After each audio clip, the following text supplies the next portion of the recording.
Hey there guys, Darkman here, welcome back to some more Fate Stay Night. In the last episode, um, my audio got corrupted halfway through. So for a quick summary, we killed Ryder, Ilya killed Shinji, Saber's King Arthur, shocker, I know.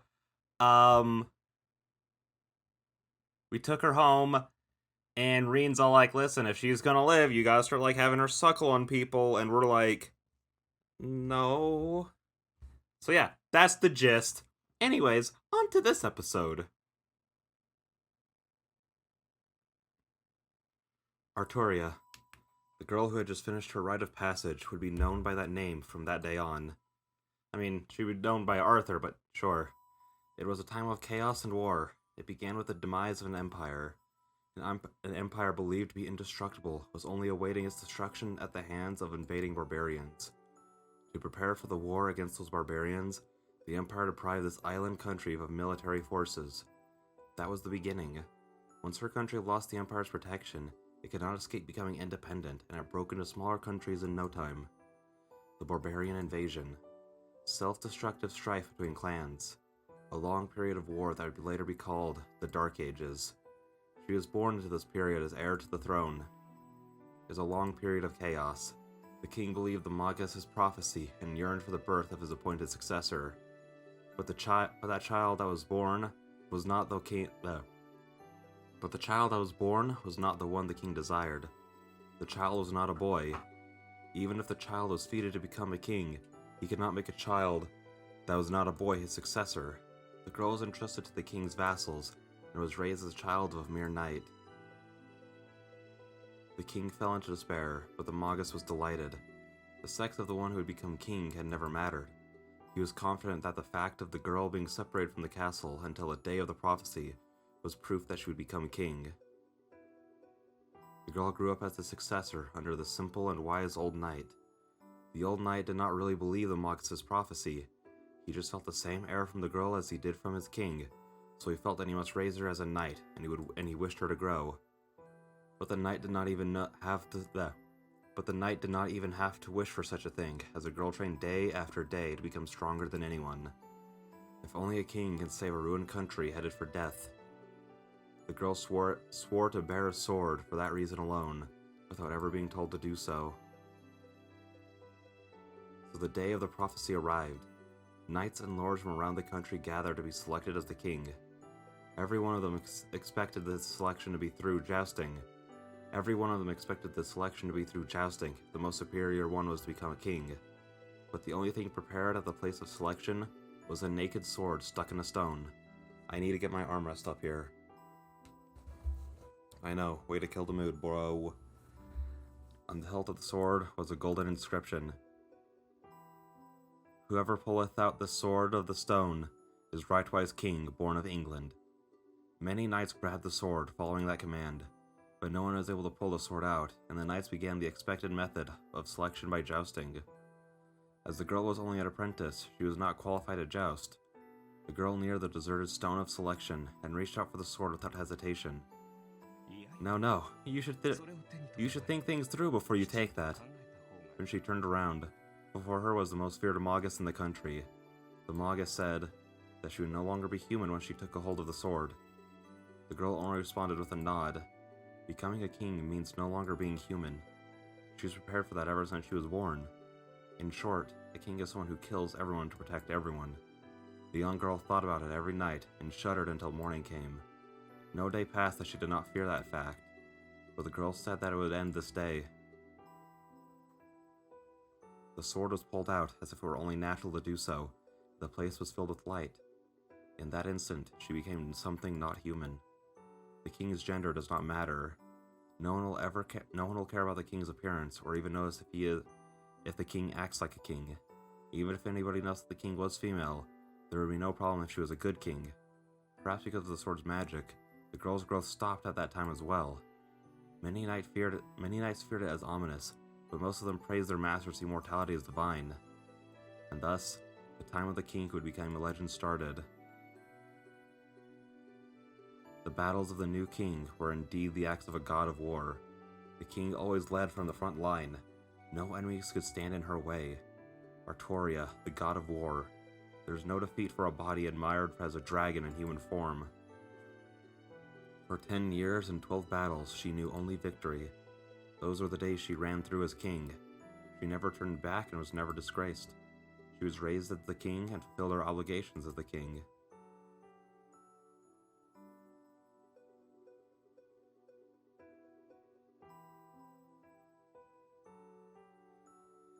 Is that why I saw such a figure? Her soul must still be on the battlefield. Before daybreak, resting her body in the wind under the indigo blue sky, she just gazes into the distance. The sky is high and the clouds are flowing fast. Under the clear air, she's looking at the great army she must face with her sword in hand. That figure is burned and will not go away. She and her sword are one. The sword from the stone that chose the king. I think the brilliance of the sword that selected her fate is also brilliance. Also her brilliance. But I wonder in the dream. That sword is different from the one she had. It is similar, but different. The one she used last night is different from this sword. So, how did she lose such a fine sword?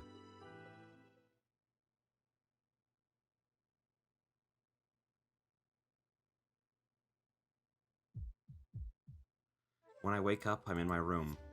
It's light outside. I guess I fell asleep after coming back to my room, unable to make a decision. That dream. It was a strange dream. Events I shouldn't know about, things I don't know about, Saber. Is it possible for me to dream about them? Well, that sword was certainly different from the one Saber had. I vaguely think. Saber's true identity that was hidden. To be honest, I still can't accept who she is. Saber is just Saber. I can't change my attitude just because I know who she was before. I don't think Saber would want that either. But it suited her. The sword from yesterday suited her, but the sword in my dream also suited her. No, you could say I was fascinated. With yesterday's sword and the sword in my dream, it seems I fall for swords easily. I also thought Lancer's lance was beautiful when I saw it, but my interest in swords is exceptional. It seems Emiya Shiro is easily attracted to swords, as most people are. Well, it's not like that only just started. I take a deep breath and reach up to my sweaty face. But it sure is hot. I wipe the sweat off my forehead. Even though it's winter, my body is burning. Feels like my blood is getting hotter, and I feel restless. I wonder why. Ever since I saw Saber's sword, my body has been strangely hot. The hand that bears the command spell is hot as if it's holding a pocket heater. It's like that time Tosaka made me swallow that jewel. Like it's itchy or it makes me want to run around. I take a deep breath to try and calm myself. I guess Saber's still asleep. Saber's not woken up even once since last night. Night. But it seems like she's getting better. Her breathing is calm now and there's no sign she is gasping in pain. Saber is sleeping peacefully. This is an everyday morning scene. Maybe if I let her sleep like this, she might get back to normal. Then there'll be no need to have her kill people. Then, just like now, Saber will be with me and... Selfish of me. I hit the wall. I'm so weak it makes me sick. It's my fault Saber's in this state. Who am I to say? I get up trying not to make a sound. I don't know when Saber will wake up, but I have to make a decision before she does. Tosaka must still be asleep. There's no energy in the house and it feels like it's abandoned. No, I'm just depressed. I can't decide, so I'm wandering around in a gray state, and that causes the world to be vague. I hear something cut through the air. Again, it's from the yard, but that... I remember that sound, yeah. I don't feel like cooking breakfast right now, so I'll take a walk and check it out. Oh? What is it? It's much colder than usual outside. It must be really cold if my burning body feels it. It's so cold that it might snow. It's from the shed area. The sound is coming periodically. I cross the yard, breathing out white puffs. He's there in front of the shed. I guess I kind of knew he would be here, so I wasn't surprised. He must have been shooting arrows until now. He lowers his bow in displeasure as soon as he sees me. That's dangerous. Don't shoot bows in someone else's house. What are you going to do if you hit someone? I would not have to do anything, as I'm not using any arrows. One cannot be hit by something that is not fired. Listen, I don't want to be that guy, but I'm pretty sure everybody knows that you shouldn't loose an arrow, like loose a bow that doesn't have an arrow in it. That's just bad. I don't remember why it's bad, but I learned that in an archery class. Watch me be completely wrong. I'm not gonna fact check myself, otherwise I'd prove myself wrong, so I'll let somebody else do that. He doesn't need to tell me that. The sound of Archer's bowstring cutting through the air. I don't know why, but Archer isn't using any arrows, but only pulling his bow. That's a good bow. I wasn't convinced until now, but you really are an archer. Well, I'm not an archer like the ones you know, so I would not be able to answer you, even if you asked me about archery. Your arrows are shot to target yourself. Wait. Oh, he's saying that, like, you yourself has to target. Whereas he's, like, saying, like... I thought he was saying, like, you shoot yourself, you know? Well, my arrows are shot to hit an enemy. The archer you have in mind must be the kind that respects manners and politeness. He curls his lips offensively. As I thought, I can't get along with him. I don't intend to ask you about archery. I was just wondering what you were doing. As you can see, I am merely checking my condition. The wound Saber gave me is healed. They cannot stay on watch forever. I see. He's healed now. That means Tosaka should return to the war. I turn away. Since Tosaka and Archer are rejoining the battle, I must make a decision. I have to think seriously somewhere I can be alone. There's a concept called follow-through. Huh? The time you have after you take your shot. I believe that is the only thing common to your archery and mine. What? You don't have to tell me about the 8 stages of shooting. Just listen. They say the body stays there naturally after you shoot a bow. I heard you call it follow-through. Certainly there are 8 movements in archery called the 8 stages of shooting. The last one, the follow-through, is a state that comes after shooting an arrow, but... Yeah, so what about it? I am talking about your mental preparations. Follow-through is not intended to ascertain if the arrows hit the target. An arrow has hit the target even before it is released. The archer lets the arrow go according to that image. So there's no need to check if the arrow has hit or not. Because if you think the arrow will hit, it will hit the target. And if you do not, the arrow will not. That's not true. There are shots that won't hit no matter how much you think they will. Everyone will hit the target every time if all you have to do is think about hitting it. Is that so? Well, you hit your target every time. What? This statement makes my heart jump. That's certainly... Well, I do not care about that. There's only one thing I want to tell you. Follow-through is not intended to ascertain if you've hit the target or not. What happens to the released arrow is obvious. So follow-through is a preparation to accept that result, is it not? I know. So you're saying I should be able to see through this thing until the end, right? Exactly. I heard about Saber's situation. You should have known from the beginning that she would end up like this. She'll disappear in time if she fights without a magical energy supply. That fact was already determined, so... all that's left is to accept the result. Is he saying that no matter what happens to Saber, because of my decision... Is he saying that no matter what happens to Saber because of my decision, all I can do is see through what happens? I turn my back to Archer. I will leave this guy once and for all. Oh, and one more thing. I'll tell you since you don't seem to know. I hear a voice behind me. Saber should have known she would disappear if she used her noble phantasm. Probably did not intend to use her noble phantasm until the very end. The usual offensive tone isn't present in his voice.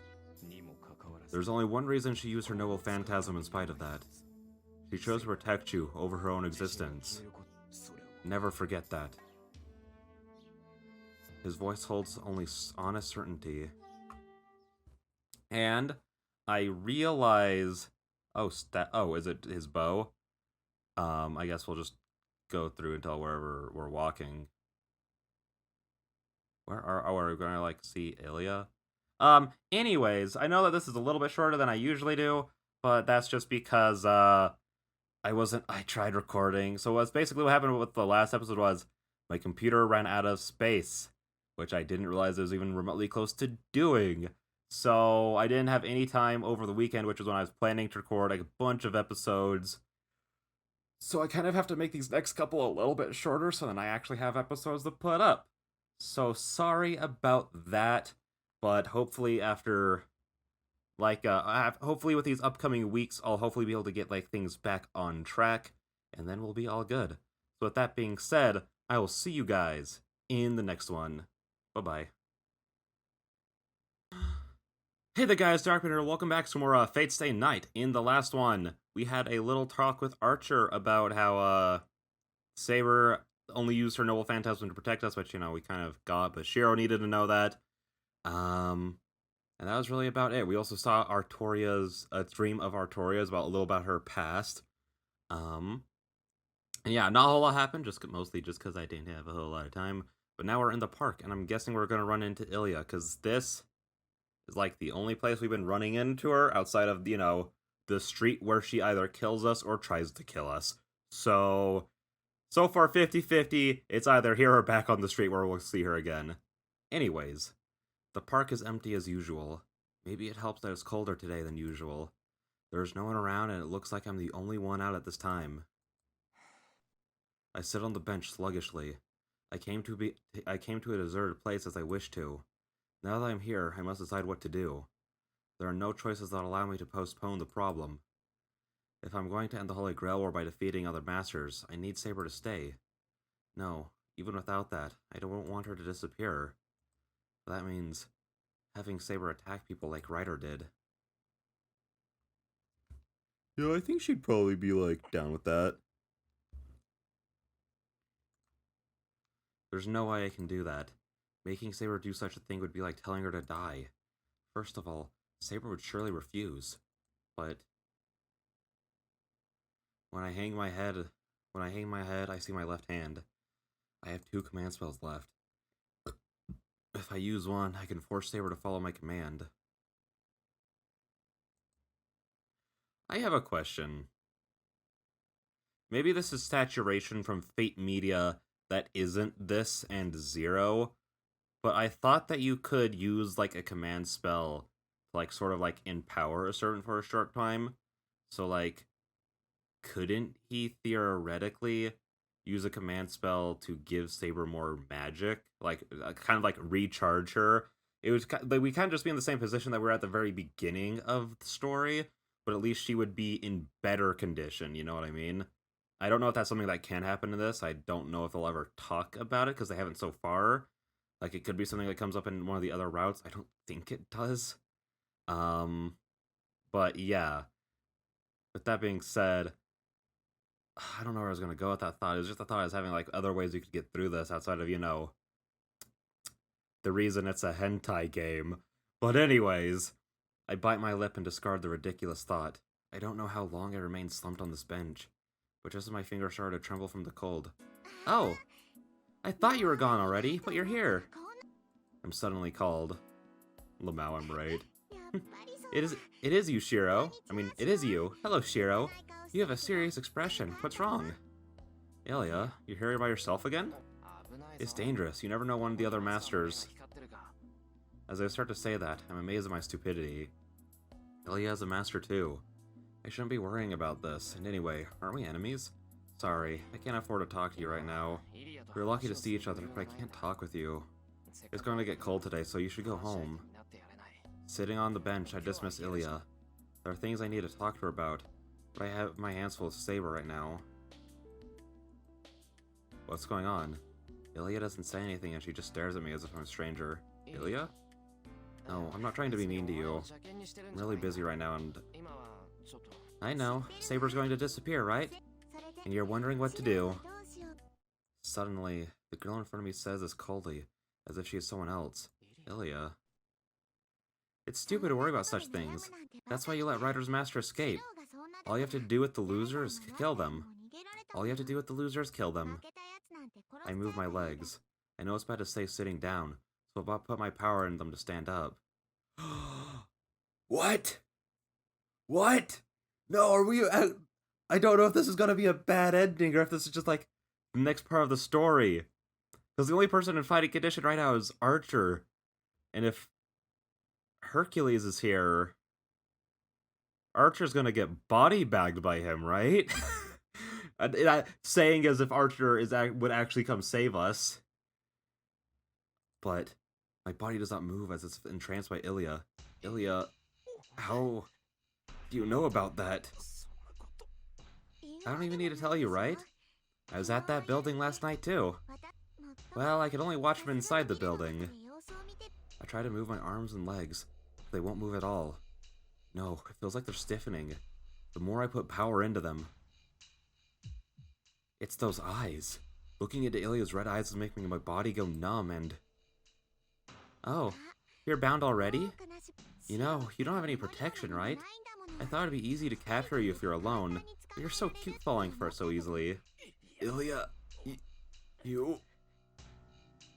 It's useless, Oni-chan. You won't be able to move now. You won't be able to speak soon, but you don't need to worry. I didn't come here today to talk either. Mirth's intent mixes into Ilya's gaze.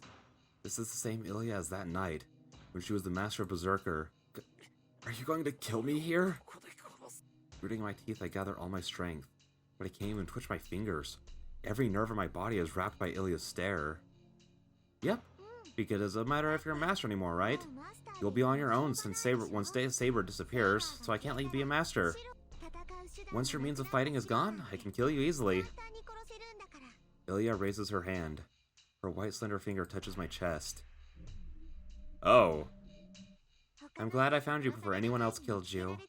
So, good night, brother. Saber's going to disappear anyway, so it should be a relief if it happens faster, right? What the freak? My vision fades. Sensation in my limbs is already gone, and now my vision is gone as well. How long has it been since I fell into this darkness? While I wonder whether or not I'm dead, my consciousness fades away.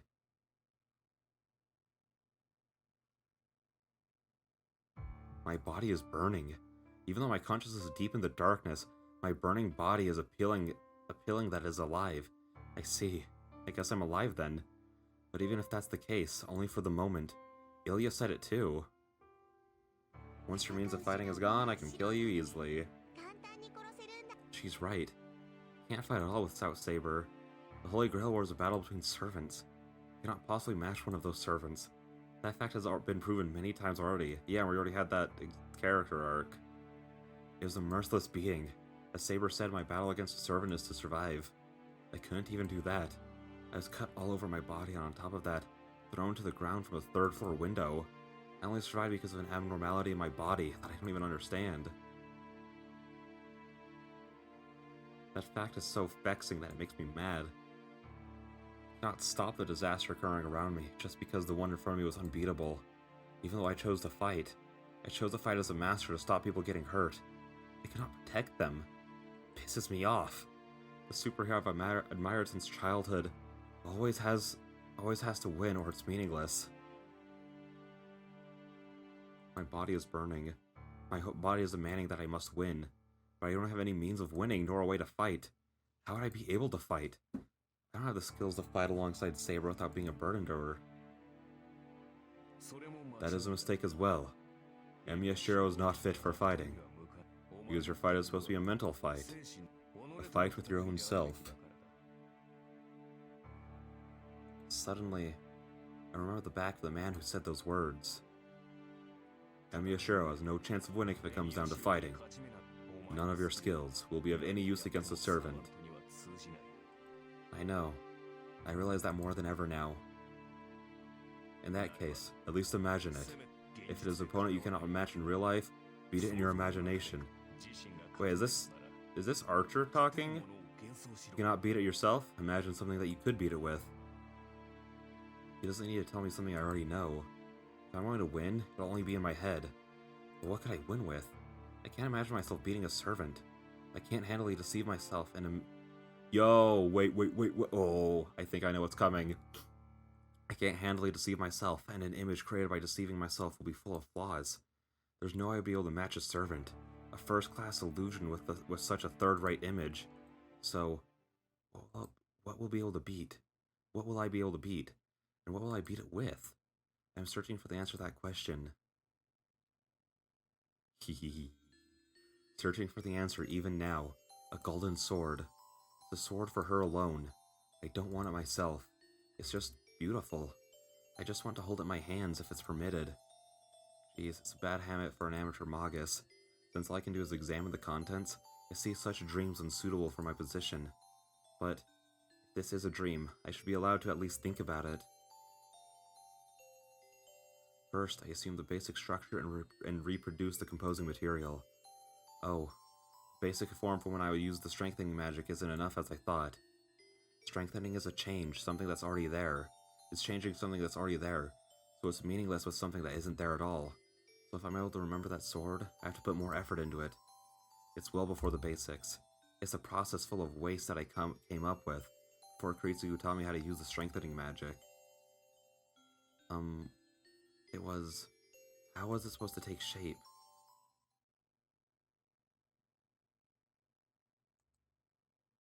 What the? Did Ilya just take us home? When I come to, I'm in a ridiculous place. What is this place?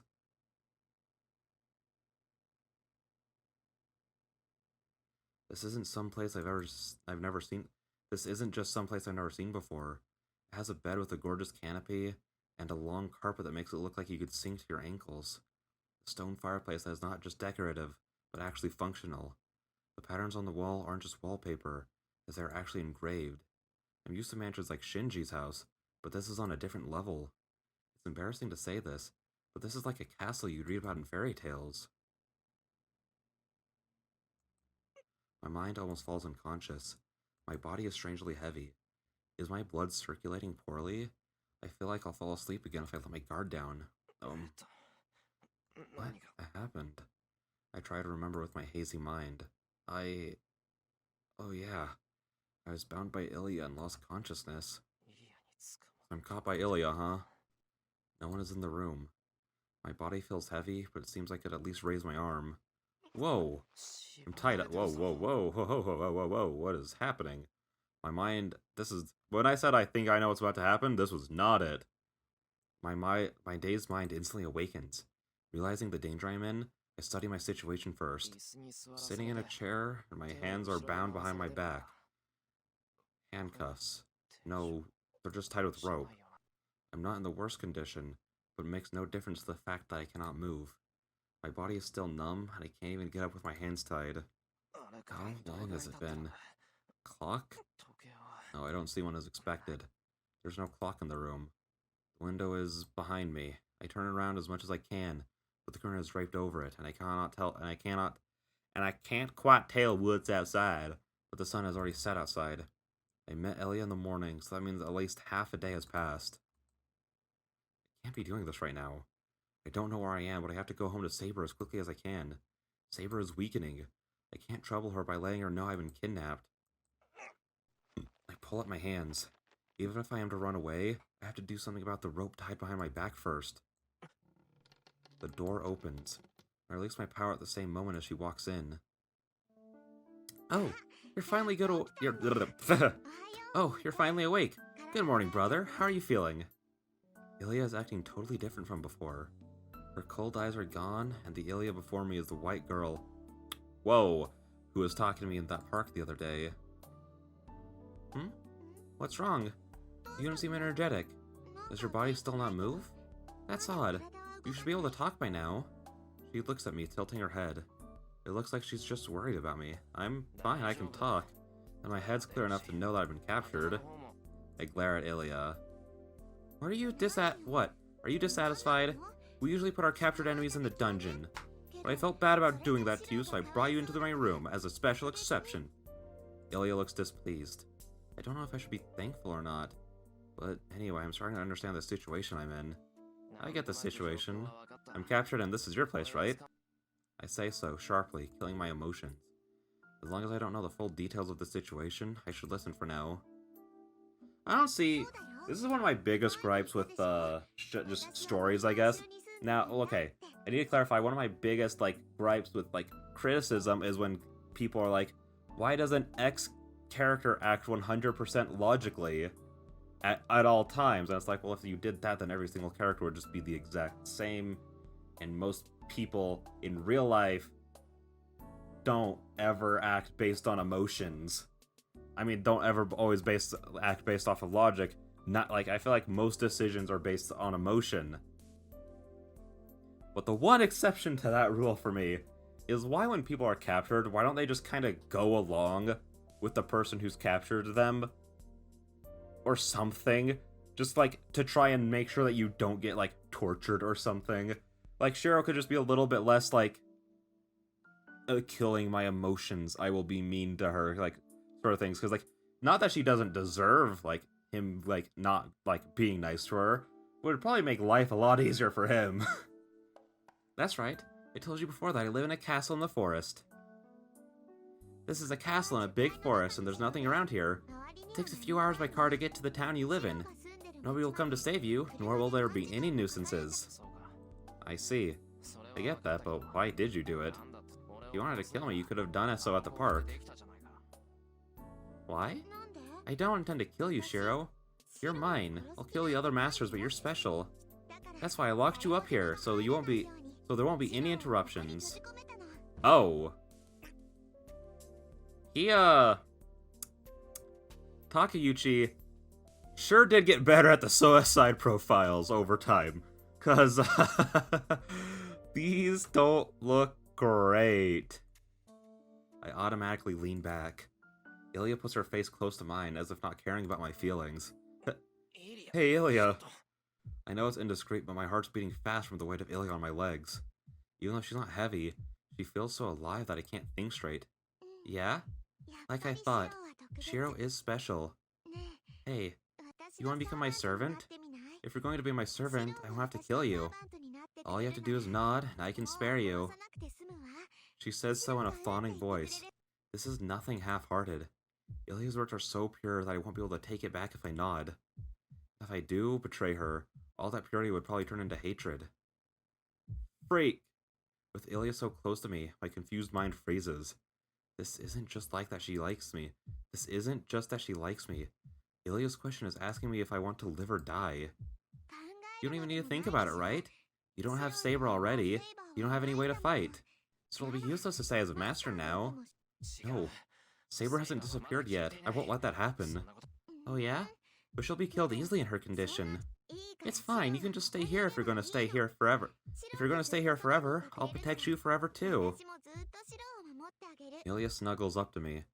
I don't even have the freedom to push her away. I don't know what will happen if I disobey her. But I still can't nod at Ilya's words. I can't. Get off of me, Ilya. No matter what you say, Ilya puts a finger up to my mouth.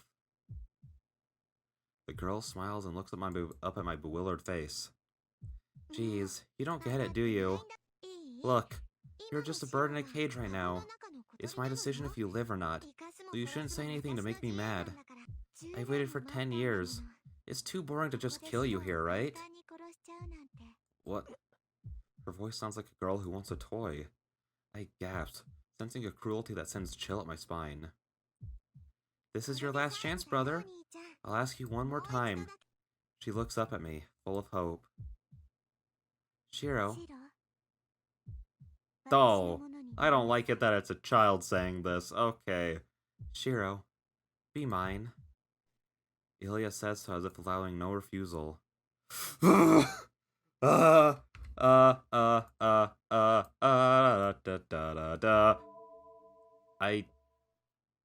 because if I say so, I feel like I'm just immediately going to be turned into, like, her servant or whatever.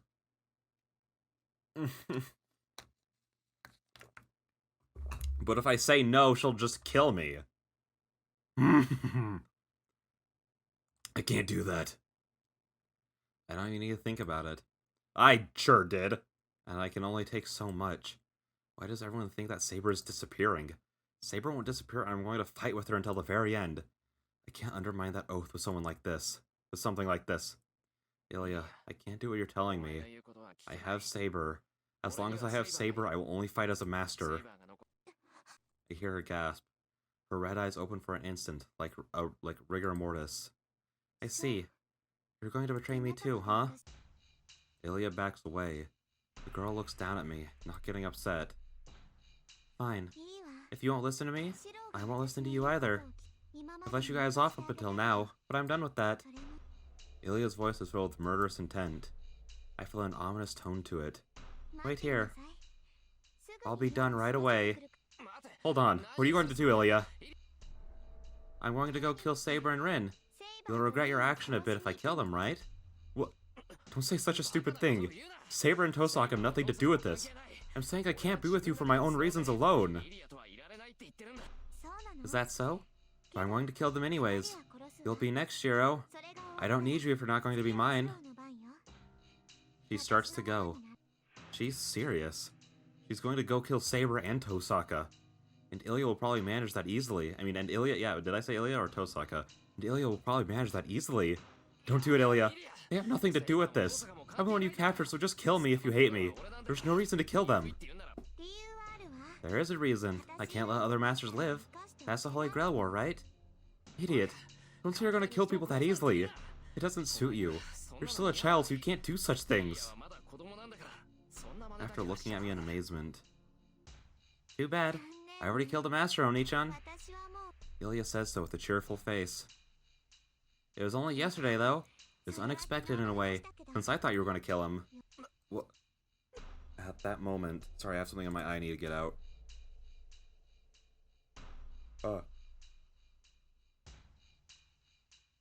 There we go. To my surprise, I clearly understand what she's talking about. Ilya says she was in that building last night. Oh my gosh, I did not get it out of my eye at all. Hang on.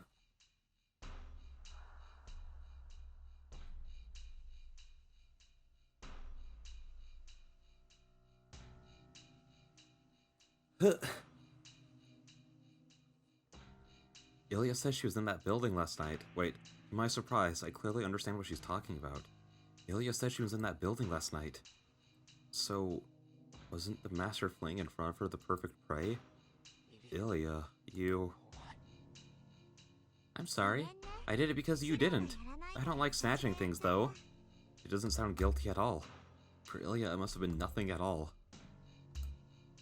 That makes me realize... No, I should have known the last time I met her. The girl has no sense of good and evil. If the girl laughing innocently is Ilya, the girl laughing mercilessly is also Ilya. It's not like a devil and an angel are in her at the same time. It's just that Ilya is a devil called an angel. Then I'm off. It'll be your turn when I come back, so try your best to escape. But a bird is a bird, because it can't escape from the cage. I don't think you'll be able to escape from this cage. Ilya leaves the room. What she says is true. She doesn't understand threats or haggling everything. As she doesn't understand threats or haggling, everything she says is true. I can't stay here forever. I have to escape and meet up with Saber before Ilya attacks her. Damn. I shake my body and try to loosen the ropes. Ilya must think I can't escape as there's no one in the room. I can't get out of these ropes by myself. There's no one keeping watch, but... Damn, my body is still not working well enough. Even though I can move, my limbs are heavy as steel, and just moving them will run me out of breath. Ilya, she must have anticipated this. That's why she said I won't be able to get away. Certainly I can't move. Even if I can get the ropes off, I won't be able to escape and my body won't move to my satisfaction. It's not just because I'm tired. But yeah, I can't move because I saw Ilya's eyes. It must be what they call mystic eyes. They say a superior Magus is able to intervene magically with the target just by looking into their eyes. The common form of mystic eyes is binding, so let's just be something like that. Hang on. Hang on. I'll finish this description of mystic eyes, and then I think I'll end the episode, just because, yeah, of what I talked about in the last episode. As the mystic eyes perceive visual information, disadvantage that they are weak against suggestion. Therefore, a Magus usually casts some protection over their eyes to shut out other mad.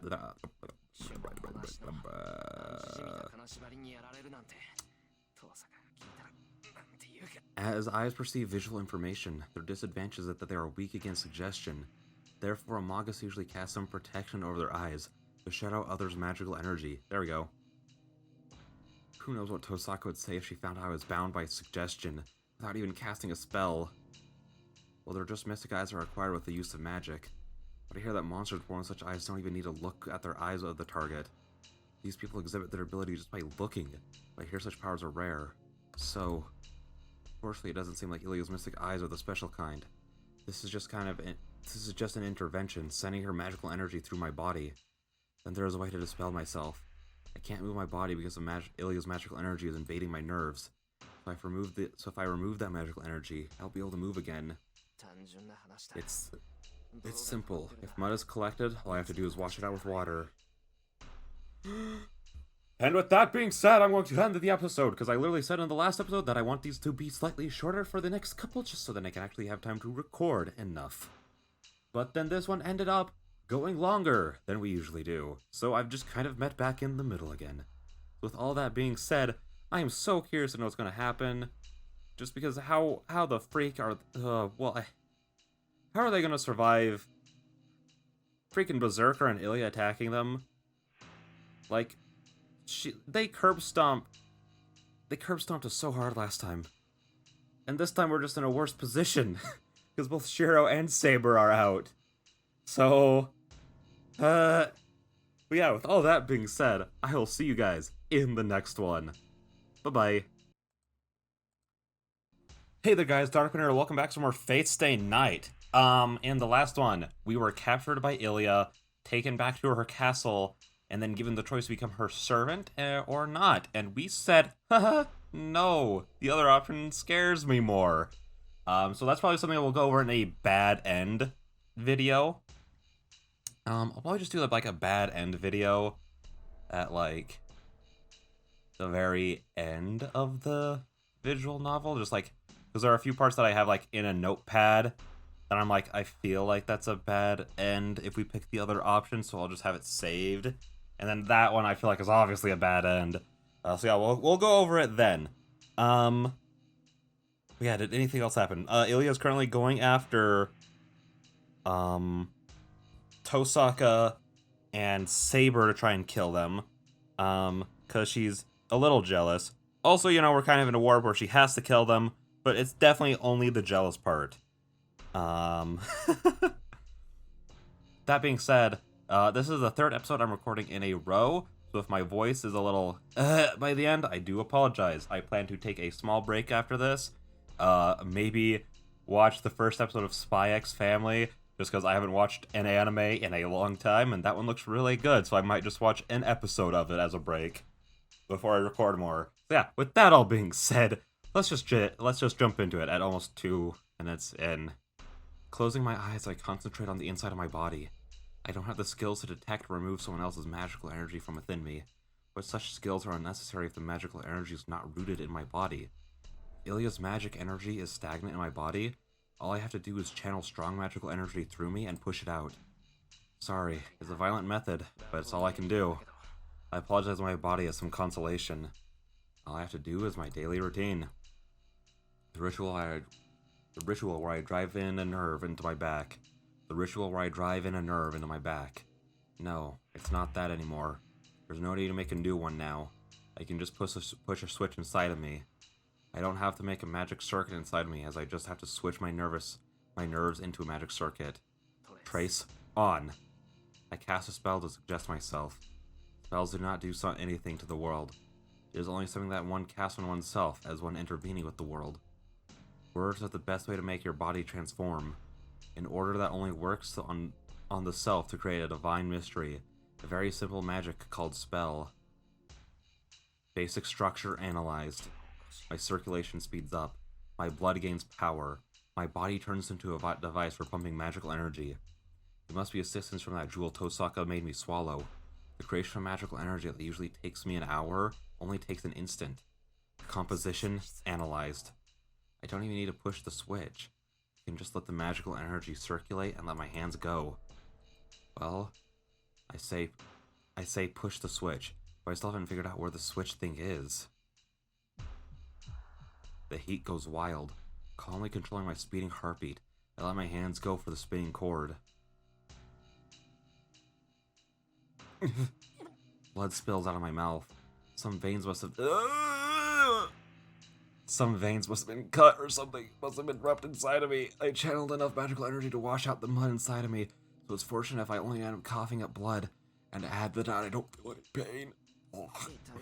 Maybe I don't feel pain because of that self-healing thing.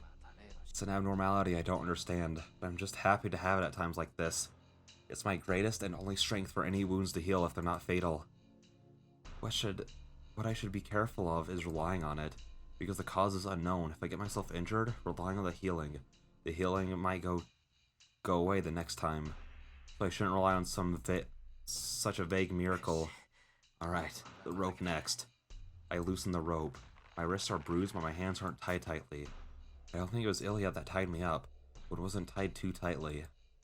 First of all, Ilya wouldn't be able to carry me here. Is there someone other than Ilya who isn't too strong? Definitely not Berserker. If he tied me up, my wrist would have been twisted off right then. I get it from the chair with a stupid remark. It's good that I can move freely now, but it seems the movement was too violent. I don't have any wounds, but magical energy is still raging inside of me. Just moving causes my body to be pummeled from the inside. It must be the pain. Dizziness and nausea assail me. My limbs are senseless. I won't be able to get back home before Ilya like this. I'm being too faint-hearted. This is no time to think like that. I slap my cheeks and start walking. As I start to lean on the wall and head to the door, I hear a sound on the other side of the wall. Footsteps. A few of them, too. These people are approaching while talking, stop in front of the door. A patrol? Damn, why do they have to come now? There's no time to hide. I should...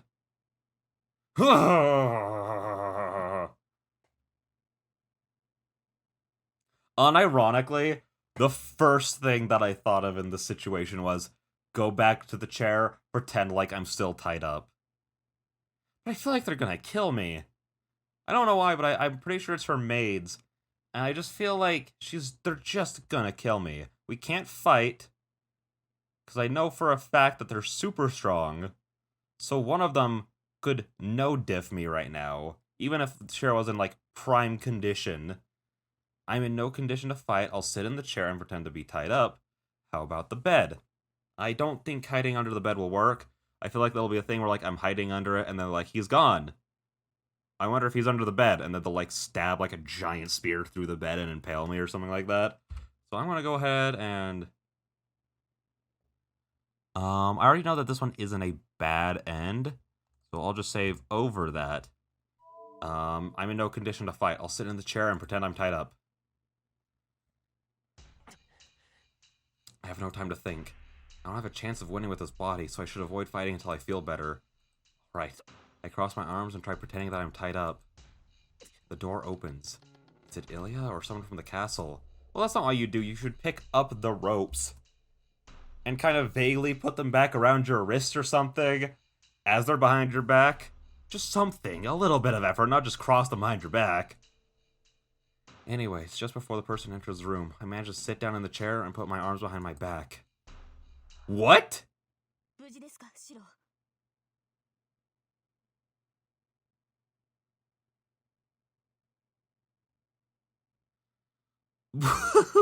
Hey, excuse me. Madame, what doth thee be doing here? Hang on. Hang on. Hang on. I'm just genuinely curious. Wait, no. Cancel. Back. Hit the wrong button. Load. Okay. Let's fight! The one who moves first will win, so I have to fight. It's too late to hide now, and I don't have time to waste. I have to get out of here as quickly as possible and go home to Saber. The door opens. Standing with my back to the wall by the door, I ready myself for the patrol entering the room. Patrol just opens the door and does not enter the room. Hold on. You can see the chair from the entrance. It says I'm not tied to the chair anymore. Won't they figure out the situation from that? This is bad. If they call for people right now, it'll get harder to escape. I'll just have to go out myself and beat the patrol. I jump from the wall to the door, and the patrol must have known I was hiding, as they enter the room as soon as I jump out. I can't stop now. Whoever it is, I'll just have to beat them and leave the room. Do not move. I'll take your life if you... Huh? Shiro? My body stops dead. My mind goes blank. The person that I must go and save is standing right in front of me. Saber? Why are you here? I should not even need to tell you why. There's no need for a reason for a servant to protect her master. It's only natural to come and save you if you're held captive. Well, I'm asking you how you knew I was captured. No, more importantly, why are you here? This is Ilya's hideout. This is no place for you. I should be asking you that. What were you doing? I told you so many times not to go off by yourself. Yet you were so easily captured by Ilyasville and taken to a place like this? You're disqualified as a master. I shall not be satisfied until you apologize to me in some way. I was certainly careless, but why are you here? You can't move properly, right? What are you thinking, coming to Ilya's castle in that state? No, what are you thinking? A servant's role is to protect its master. You've been captured, so it does not matter if this is Ilyasville's castle. Saber speaks clearly. Her figure is just as it was before. It's different from the figure sleeping, weak and in pain. Shiro, why are you silent all of a sudden? Okay. Wait, no. Back. I want to see what happens if we hide under the bed. Lord. Okay. How about that bed? I have no time to think. Yada yada yada. How about that bed for the time being? I jump into the bed and hide by pulling the sheets over me. The sound of the door opening follows. Ilya might be back, or it might be someone from the castle. Either way, that someone must be shocked and bewildered at the vanished prisoner, and must be looking at the empty chair with blank amazement. Ha! This is soft and perfect. The person is standing in speechless shock at this perfect closed door trick, and... What are you playing around for, Shiro? And says so in utterly astonished tone. I thought he would hide under the bed. I didn't know he was going to hide in the bed. I take my face out of the soft bed. This is the fun.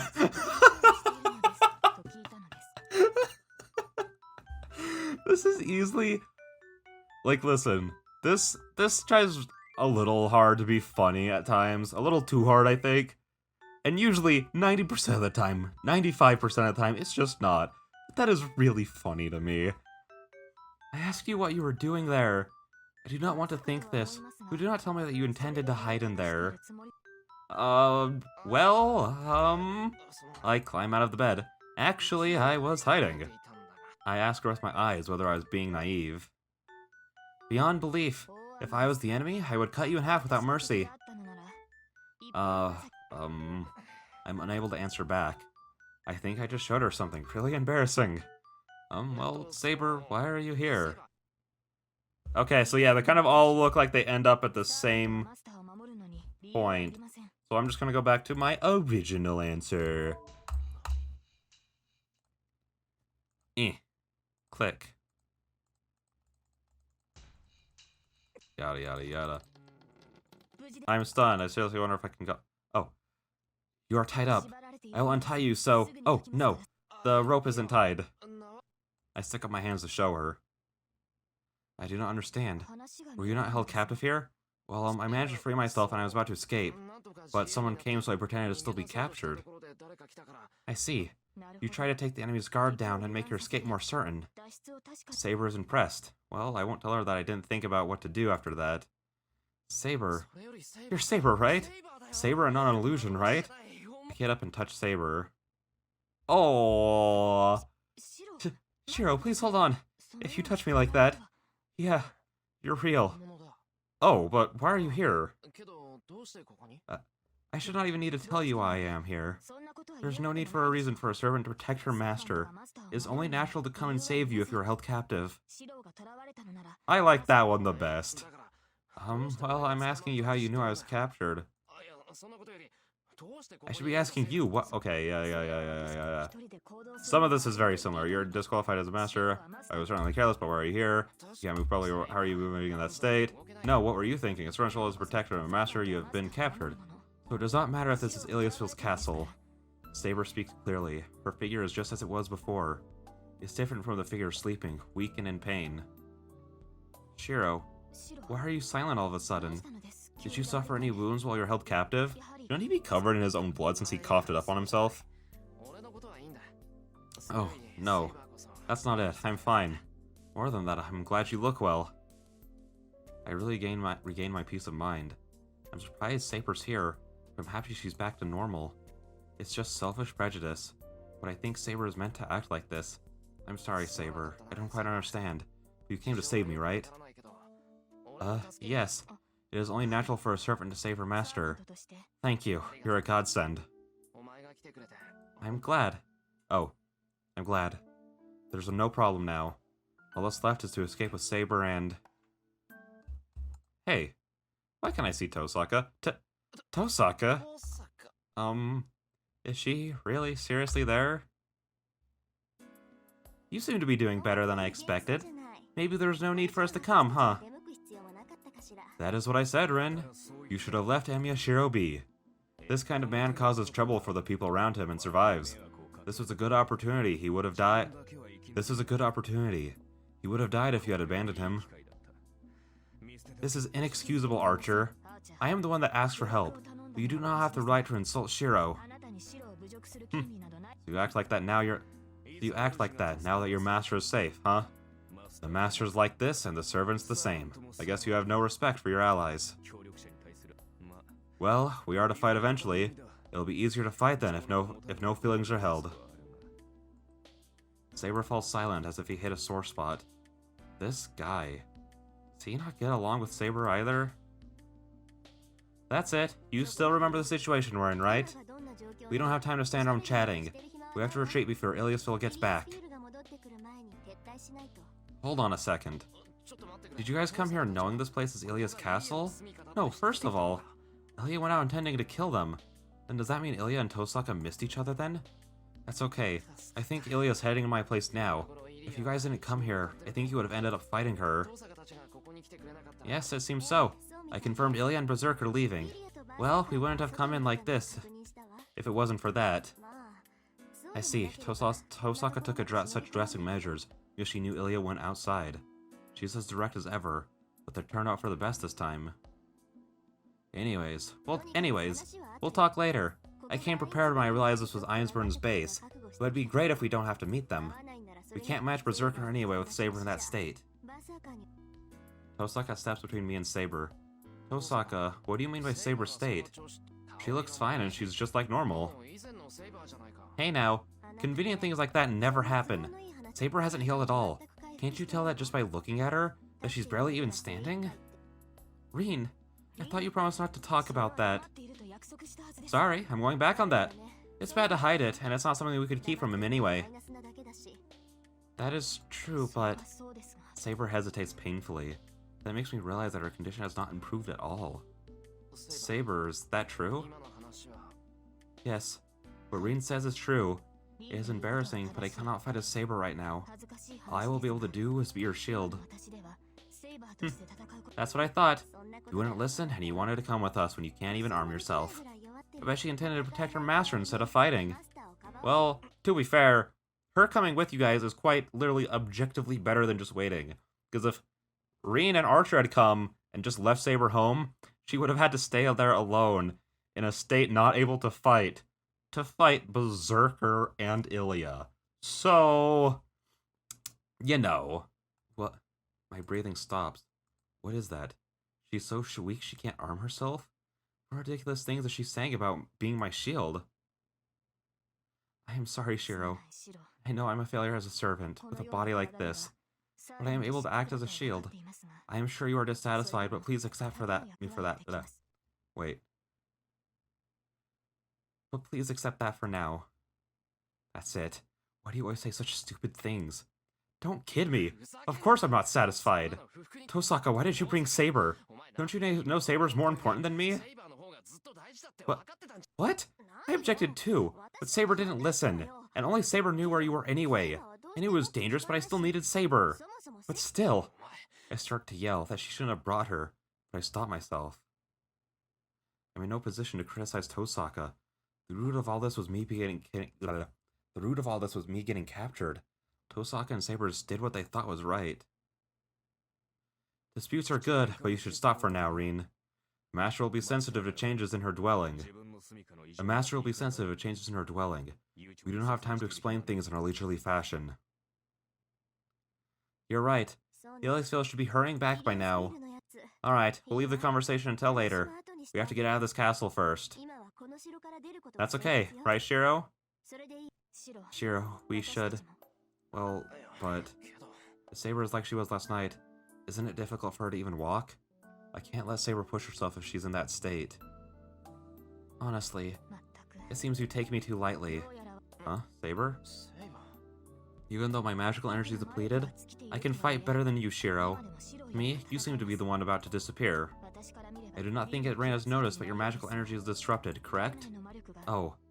No, this isn't anything serious. It's fine if I bear with it. I'm, fine, really. Then I am the same as well. It is painful, but it is not unbearable. I believe things are going too fast for you to grasp the situation. Let us follow Rin for now. If we were to talk, we can do that so once we get home. We should not go home. We should not go home.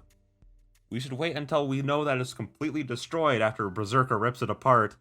Go collect our belongings, and then leave the country. Saber urges me forward. Jeez. I can't even worry if she says so with such an expression. You're right. I have a lot to talk about, but I'll leave it until we get home safely. Yes, about Saber's body, and thanking her for coming to save me. Gosh, they're so... That was such a cute interaction from beginning to end. I loved that. Like, this might be a little bit of an exaggeration, but I think that might have been, like, honestly my favorite part of the whole, like, light novel so far. Just because I'm a huge character guy, and I love just seeing characters, like, interact and bounce off of one another. So, just seeing all four of these people who haven't really had a chance to talk much about things that aren't just exposition, very specifically with Archer in the mix, it was like, this is so weird. The plot has so much momentum right now. There's just no exposition, and it's just, like, good banter, just good dialogue. It was good. I liked it. That dream is not something I should ask her about right now. Like, I don't mean, like, specifically, like, this part right here. I kind of mean, like, almost from, like, the defeat of Shinji up until now. Like, thinking about this as, like, almost like the Ilya section. Like, last section was, like, the Shinji section. This is the Ilya section. I think, like, this part playing out might be my favorite, just because, like, from the time Ilya showed up, I mean, not from the time Ilya showed up, from the time Saber went down, it felt like there's just so much momentum in the story right now. And all the characters are just on point, it feels like. They're all just so good. Alright, let's go, Saber. Nodding, I move my body earnestly. I sweat with each step, but I can't complain. Saber came all the way here with her weakened body. So as a man, I can't show weakness now. Alright. And with that being said, gosh, I said, so 2 episodes ago was the beginning of this recording session. Episode 44, I want to say it was the beginning of this recording session. And I said in that episode, I want to try and make these episodes just a few minutes shorter, just so that I can actually record a bunch of them and, like, you know, actually be able to put them up. And then the next 2 episodes after that one were longer than they usually go for, so go me. I'm so good.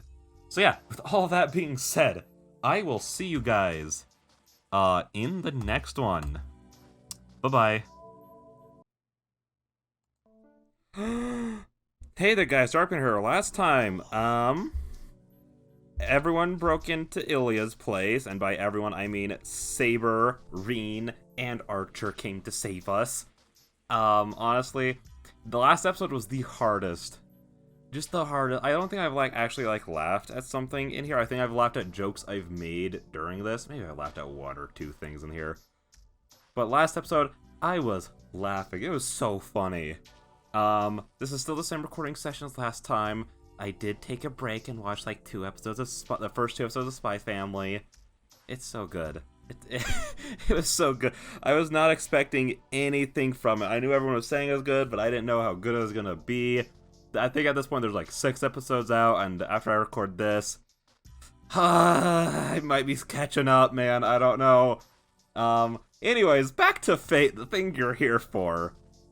Yeah, I think the plan now is just to escape, and then they said go home, but that's where the murder giant and, like, murder midget are. So, I don't know if going home is the best idea, but that's what they said. With that being said, let's get started.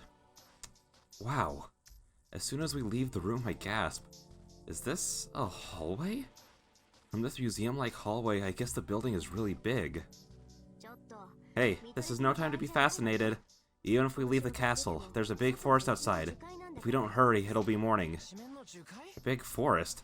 Then is this really on the mountain? A forest a few hour drive from Fukuyumi. I completely mispronounced that. Fukuyami. I'm bad. I'm mid, alright? Yeah, this is Einburn's secret castle. Even if we get out of this castle, we'll have to spend a few hours getting out of the forest. It's night now, so we'll have to make our way out by morning. Tosaka runs down the hallway without hesitation. I guess she's headed to the back entrance she snuck in through. I knew it was night already, but how long was I captured for? I thought it was only half a day, but it might have been longer. You were captured by Iliasville this morning. It's been half a day since then. The day has changed, that means you have been captured for a day now. Ugh, I see. I'm ashamed. No, please do not be. You are safe even though you have been captured by Iliasville for so long. That must be proof that your mind did not give in, even though your body was held captive. That might be true. Yes, Iliasville looks like a young girl, but she is a Magus of Einsburn. If we were to yield to her, you would not be yourself. Yeah, I'm guessing that was, what would happen if I agreed to be her servant. She'd probably just turn me into, like, a mindless doll or something.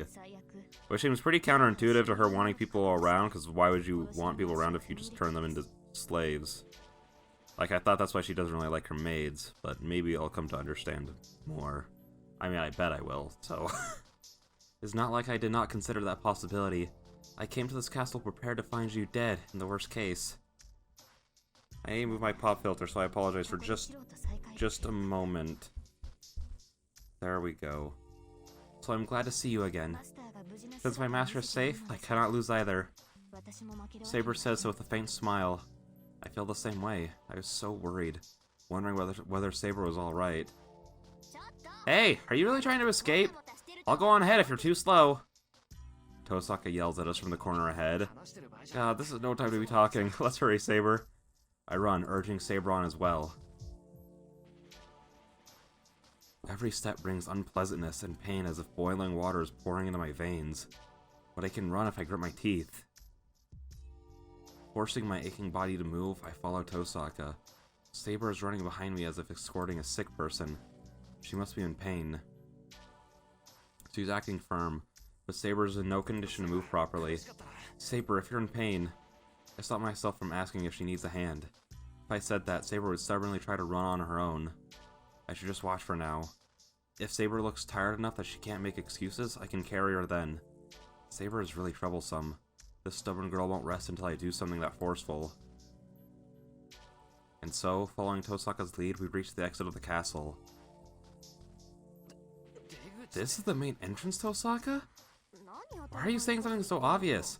This is what entrances are for, right? This is the fastest way if you want to go or come in. Tosaka runs down the stairs. Well, I'm in no position to complain. Saber and I descend the stairs into the hall. I guess this is the lobby. Well, that must mean we'll be outside if we go through that large door at the end. Alright, we're doing well to have gotten this far. The problems come after we get into the forest. But it's night and all, so maybe we'll... So maybe we'll be able to get out of... So maybe we'll be able to get out to the main road under the cover of darkness. It'll be too late when Iliasville comes back and she finds out you're not here anymore. It'll be morning by the time she gets back. Hey, why the unsatisfied look on your face? No, it's nothing. I was just realizing again that you're a big shot. You realize the weirdest things at the weirdest places. Like entering the enemy's base from the main entrance, and the way she's acting so confidently. Oh well, let's go outside. I remember the way back so we won't get lost. We head for the entrance. A long hall stretches from the lobby. A long hall stretches from the lobby, and a large door can be seen on the end. It's amazing the hall is about 30 meters long. I think to myself that this place really is a castle, and the instant I start to walk... Oh, you're going home already? That's too bad after you came so far. The voice of a girl who shouldn't be here echoes through the rooms with a faint laugh. I turn around instantly. Everybody stops. The instant I turn around and see the enemy, I understand that I will be killed if I turn my back on it again.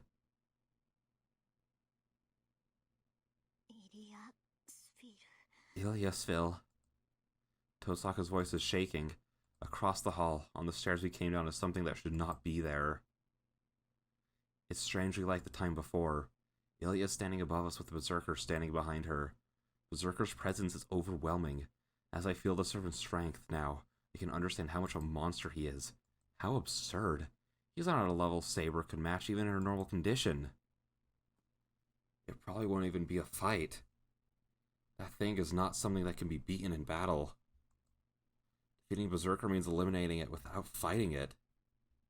In other words, we should have avoided him if we didn't want to die. Good evening. I'm happy you have come to see me, Rin. Ilya's voice is cheerful. That smile is the same as it was 8 days ago. Innocent and merciless emotion that'll kill any insect she catches. I understand now. We won't be able to get away. I can't stop Ilya no matter what I do. Even if I can get Ilya's attention, that doesn't mean everyone else can get away. What's wrong? It's boring if you don't talk. I'm giving you some time, so I think it would be best if you at least leave behind a will. She giggles. We don't have such composure. We will run for the entrance if there is an opening. Even though we know there will be no such chance, we can only wait for it. I see. Then let me ask you one thing. But still, Tosaka takes a step towards Ilya. Ilya's feel. I didn't feel you coming back, so you were actually hiding all this time? That's right. I didn't go anywhere. I was just watching you make a fool of yourselves. I see. Does that mean the one who went out was a fake? Yes. I knew you people were coming after all. I'm the master here, so I have to welcome the guests, right? The giant figure suddenly disappears. I don't know if it jumped or just moved there. Berserker appears in the middle of the lobby with a whirlwind. We're done for now. If we retreat, we'll be slashed in half the instant we turn our backs. We'll be killed as well if we stay like this. The only path left is to challenge that massive death, knowing it'll be pointless. Are you done talking now? Then let's begin, Berserker. The girl raises her hand as if performing some kind of ritual, looks down at us and... I swear, I will not let anyone go today. She declares so with delight and murderous intent. Light shines in Berserker's eyes. The servant has obeyed Ilya up till now, has his mind released and identifies us as his enemies. A gritting sound. Tosaka? Tosaka grits her teeth hard, as if regretting something. Archer, can you hear me? She murmurs in a quiet voice without turning around. Little while is enough. Keep him busy by yourself. She orders her servant to die. Archer does not answer. Ridiculous. Are you insane, Rin? Archer is no match for Berserker by himself. We'll run while you do that. Archer, buy us time until we escape. Ignoring Saber, Tosaka continues her instructions. Her voice is cold, killing her emotions. Archer, who has been silent as if pondering something, quietly nods and... That is a smart move. I'll be able to escape if you escape first. Independent action is a specialty of archers, after all. Takes a step forward as if to protect Tosaka. Berserker does not move. Only Ilya's laughter can be heard from above us. Wow, I'm surprised. You're saying such an unknown servant is going to stop my Hercules? Wow, you have a cute side to you, Rin. Neither Tosaka nor Archer has the composure for a rebuttal. Tosaka and Archer know the fact better than anyone. Archer steps forward. He is empty-handed as usual. Tosaka is watching Archer's back. She must not have anything to say to him. Tosaka should know her command is unreasonable. We should tell her servant to die so that we can escape. Archer, Tosaka starts to say something, but... By the way, Rin, may I confirm one thing? Archer interrupts her words in a cool voice, unsuited to the situation. Fine. What? Tosaka looks at Archer with a downcast look, still looking at Berserker. Yeah. Buying you some time is fine, but... You won't mind if I beat that thing, right? Archer says something unexpected. Archer? Yeah, you don't need to hold back. Give him a beating, Archer. I see. Then I shall meet your expectations. Archer moves forward. There are only 10 meters between him and Berserker. That thing should be able to close that distance in an instant. You're underestimating me? Fine. Go on, Berserker. You can slash that stuck-up guy into pieces. Ilya speaks in her hysterical voice. Tosaka turns her back, not paying attention. We'll be going. Getting outside means victory for us. Tosaka starts to run, taking both Saber and my hands. Saber follows Tosaka without objection. I start to run to the entrance, leaving Archer behind. But from behind me, Emiyashiro. He stops me, still with his back to me. I turn around, letting go of Tosaka's hand. In the lobby, now far away, is the back of the man facing Berserker. Understand, you are a maker, not a fighter. Berserker charges. Archer stares at his enemy without backing off, still empty-handed. Do not think about other things. There's only one thing you can do, so master that one thing. Archer raises his hand. I don't know when he got it, but in his hands is that sword. Do not forget, what you must imagine is always what you yourself are the strongest. What you must imagine is always that you yourself are the strongest. You do not need outside enemies. For you, the one you have to fight is none other than your own image. The red back sinks. Berserker's attack rages. I start to run without seeing the clash of the two. Tosaka and Saber are already at the entrance. I run without turning around. Redback tells me to just go.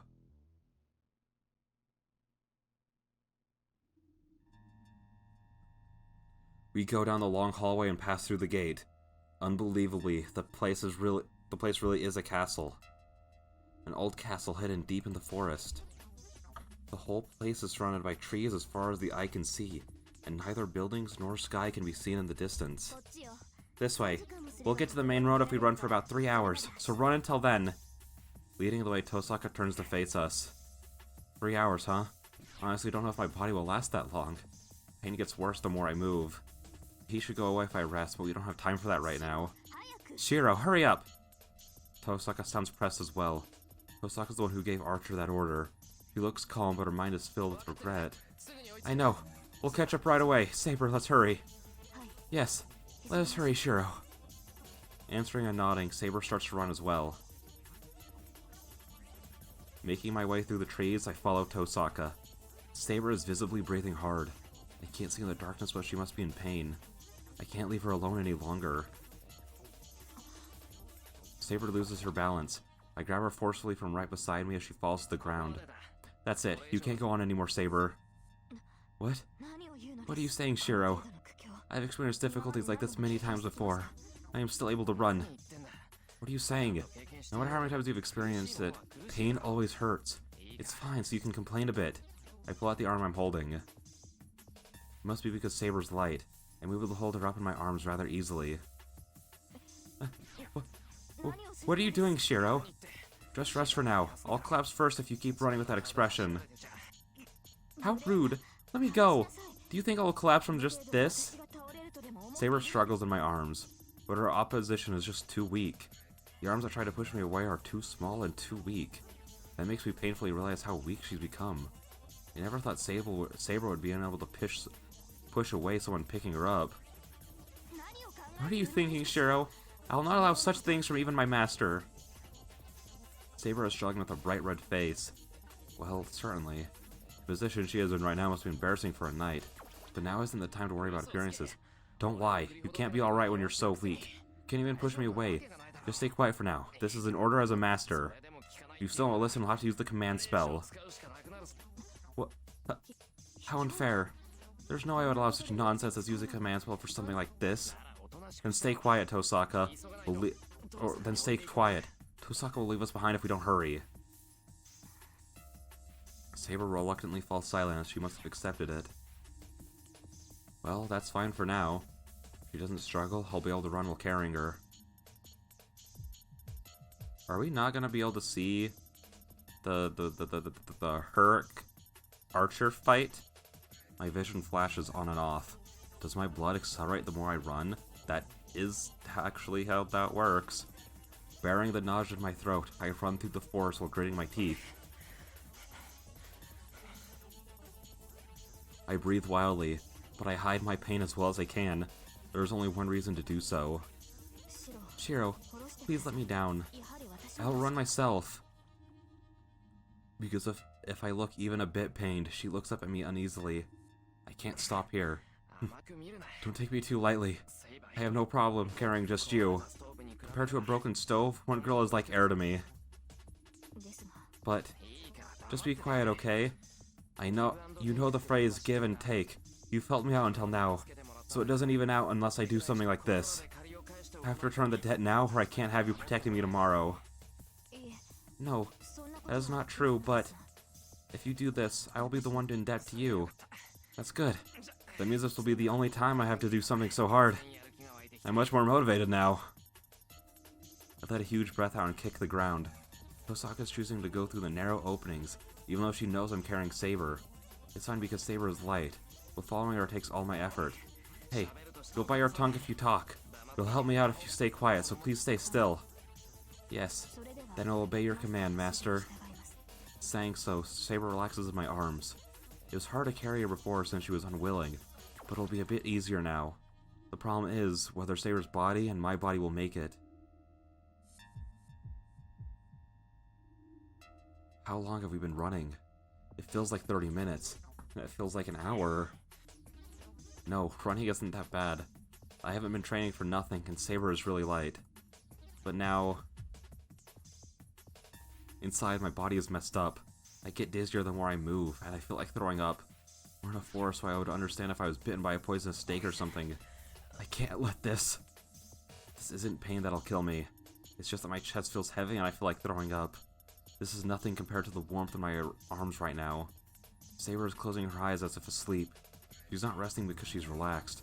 Her body is getting hotter by the minute.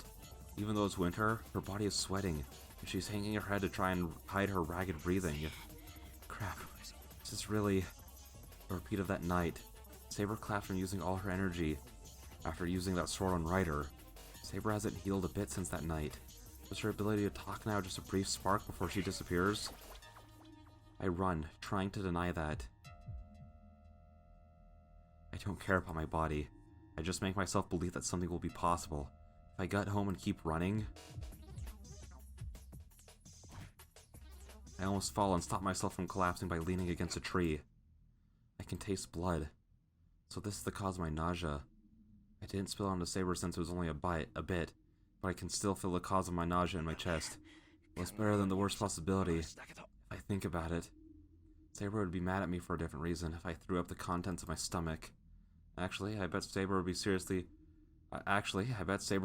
try to cut me in half if I did that. Yeah, that's funny. Imagining a funny thing gives me some strength. Alright, I'm done resting.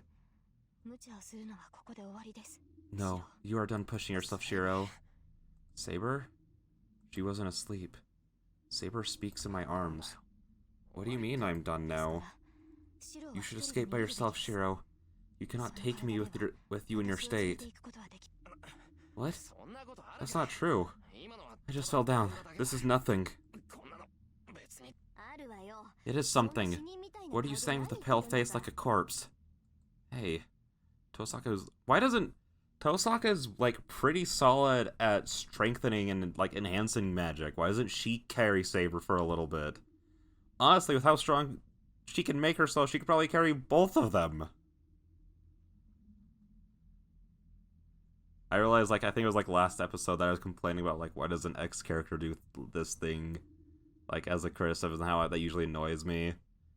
But, like, I don't know, I feel like this is just something that Rin would do. She would, like, because she's usually a super logical person, so she would be like, yeah, this is probably the best way to get out. Tosaka, who's leading the way, is back here now for some reason. It's your choice to bluff, but you should at least hide your blood. Hide the blood into your mouth, even if we're in a dark forest. It's only natural for Saber to worry if you're in that state. Tosaka glares at me. She must have noticed that voice. Good. Things are simpler if Rina's here. Saber says so without looking at Tosaka. I would think so. I know what Saber wants to say. We don't have time, so say it quickly, so even that idiot can understand it. Saber nods. Yes. Rin, I want you to leave me here. You'll not be able to make it with me, and most of all, I will not last long. I can't yell at her for saying such a ridiculous thing. I have no intention of leaving Saber. But still, I know well enough that Saber's condition is worsening. Saber won't last long. I vaguely knew that she wouldn't be able to make it until morning like this. I see. So how about you, Shiro? Will you die with Saber here? Of course not. I have no such intention. And I won't let the Saber disappear either. If she's going to disappear, I'll use the command spell and... Okay, that's good enough. Then let's solve both problems at once. We'll save Saber and escape from the forest. That's our plan now.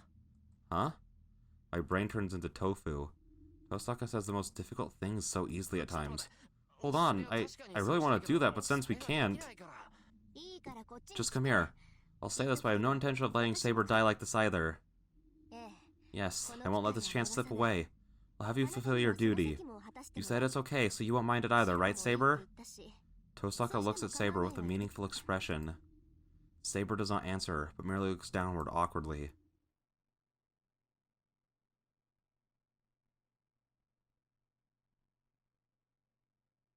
I'm gonna end the episode here, just because, yeah, it's 23 minutes, so that's gonna be all. Gosh darn it, are we about to bang in this church right here? I know I keep bringing up the hentai scenes, but that's just because I don't know when they're coming, and if I turn them off or not. I'm pretty sure I did, because I'm pretty sure I didn't want to do that editing, but I also think it would be funny to torture future me by making me have to edit them, so I don't know. With that being said, I'll see you guys in the next one. Bye-bye. Hey there guys, Darkman, welcome back for more Fate Stay Night in the last one. Ilya caught us, because apparently she was just literally waiting for us, because she was like, yeah, I know they're here. Archer stayed behind to hold them off. We haven't seen that fight. I don't know if we're going to. And now we're trying to run away with Saber, but both Shiro and Saber are pretty much dying. And then Rin was like, haha, I know of a way. And now we're here. Excuse me. Once we I just immediately started going without even, say, yeah, that's all. Yeah, let's just get started. Excuse me, I hope that those weren't being picked up on the mic. Once we pass between the exceptionally tall trees, an unexpected sight appears before me. A ruin. Holding Saber, I look at the building with blank amazement. I don't know why, but this building in the woods is now a desolate ruin. We should be able to hide here for a while. Archer found this as a place to hide on our way here. I don't know what kind of nerves she has, but Tosaka enters the ruin. Well, I guess it won't crumble any more than it already has. I head towards the entrance, stepping over the rubble. How long has it been since it was abandoned? The building seems like a corpse desecrated by the forest. The entire ground floor is taken over by trees. The only usable rooms are on the second floor, and this is the best of those. Miraculously, the windows are still intact. I don't know how, but I can see the night sky from here. It's pretty clean in here. Maybe someone was staying here recently. Really? What kind of nerves does she have? Stepping over the rubble, Tosaka's dusting off the bed by the window. Shiro, this way. We have to lie Saber down. It's pretty tiring being held by someone. Oh, yeah, I'll be right there. I carefully make my way over to the bed and lay Saber down. How are you feeling, Saber? Can you still move okay? Yes, since Shiro carried me here. It seems I can still sustain my body. I see. Then I guess there's only one problem left. It's been an hour. We should have a bit more time even if Iliasville comes after us immediately. No, we might be able to hide here until morning if they have trouble finding us. Oh? Her mumbling reminds me. We were able to make it to this ruin, but what happened to Berserker and Archer? We remained at the castle to keep Berserker there. It's already been more than an hour. So Archer should have already retreated as well. Tosaka, what happened to him? Tosaka doesn't answer. She just places her right hand on her chest as if holding something dear. That tells me of Archer's fate. Osaka's command spell is on her right hand. The master and the servant are connected. As Saber sensed my danger, if the master can sense the life and death of their servant, Tosaka, he... Yeah, and I told him he just needed to buy us some time. He was arrogant to the very end. Tosaka murmurs as if laughing off a bad rumor. Silence follows. Silence that seems to last forever is. But I won't let it be meaningless. Since I've lost Archer, I'll get Berserker here. Bored by the sound of Tosaka punching her left hand with her right. Morning is over. I believe in acting if I have time to worry. Since it's come this far, I'm going to make sure you're resolved as well. Resolved? For what? Resolved to beat Iliasville. Berserker, of course. We can't escape this forest with Saber, and it's going to take a long time, even if we are to heal her. Ilia will catch us either way. Do you get it? For us to escape the forest with all three of us, we have to defeat Berserker. If we can't, we'll just share Archer's fate. Beat Berserker? That monster? Beat that whirlwind of death that nullifies every attack and destroys all that it touches in a single blow? I can't even imagine that. Anything that fights him will die. Tosaka must know that as well. If she's saying we'll beat it in spite of that? No, that's not right. What am I saying? Tosaka isn't saying we can beat it. She's no such false hopes. Oh, I see. That's right, we're not going to beat him to win. I should have realized that immediately. The only option is to beat him. It's just that, if we don't want to die here, we have to beat that monster. That's right, but it's not that hopeless. Even if it's Berserker, he should be wounded after fighting Archer, and I'll have all my reserve jewels. So, if Saber recovers, I can come up with a few plans to beat him. Looking at it from the other side, since Berserker is wounded right now, don't you think this is our best chance to beat Iliasville? That may be true. But there's no way to heal Saber. But is there a way to heal Saber? I hate to say it, but I don't think there's any way to heal Saber here. No. The location doesn't matter for Saber's treatment. Saber is just weakened by a lack of magical energy. If we replenish her stocks, she should be able to use her abilities like before. Hey now, Tosaka. Have you forgotten? The problem is I can't do that kind of magical energy replenishment. There is a way. Yesterday. It's the day before now, but I explained it to you then. There is one more method other than the sharing magic to give magical energy to your servant. Back then, well, I didn't say anything because I didn't think it would end up like this. Also, that Reen voice I was doing did not sound quite right. I recall the conversation yesterday. She certainly did say, yeah, listen, bro, we already... I remember. Something about there being another way since a path exists. Yes, you and Saber have not only a spiritually connected path, but also a physical path. So there's no need to use difficult magic to give her magical energy. All you have to do is give her energy. But I don't know of any ways to do that. Hold on, you say that masters give the energy, but how do I do that? Osaka looks at me in surprise. She stares at me for a while, and then tells me it's simple. Sleep with her. Saber's a girl, fortunately, so it should be easy, right? She says lightly. Gosh darn it! No! I left them in? Why would I do this to myself? Oh no! I can't have this in the YouTube video? And even if I did, no one wants to hear me read porn. Gosh darn...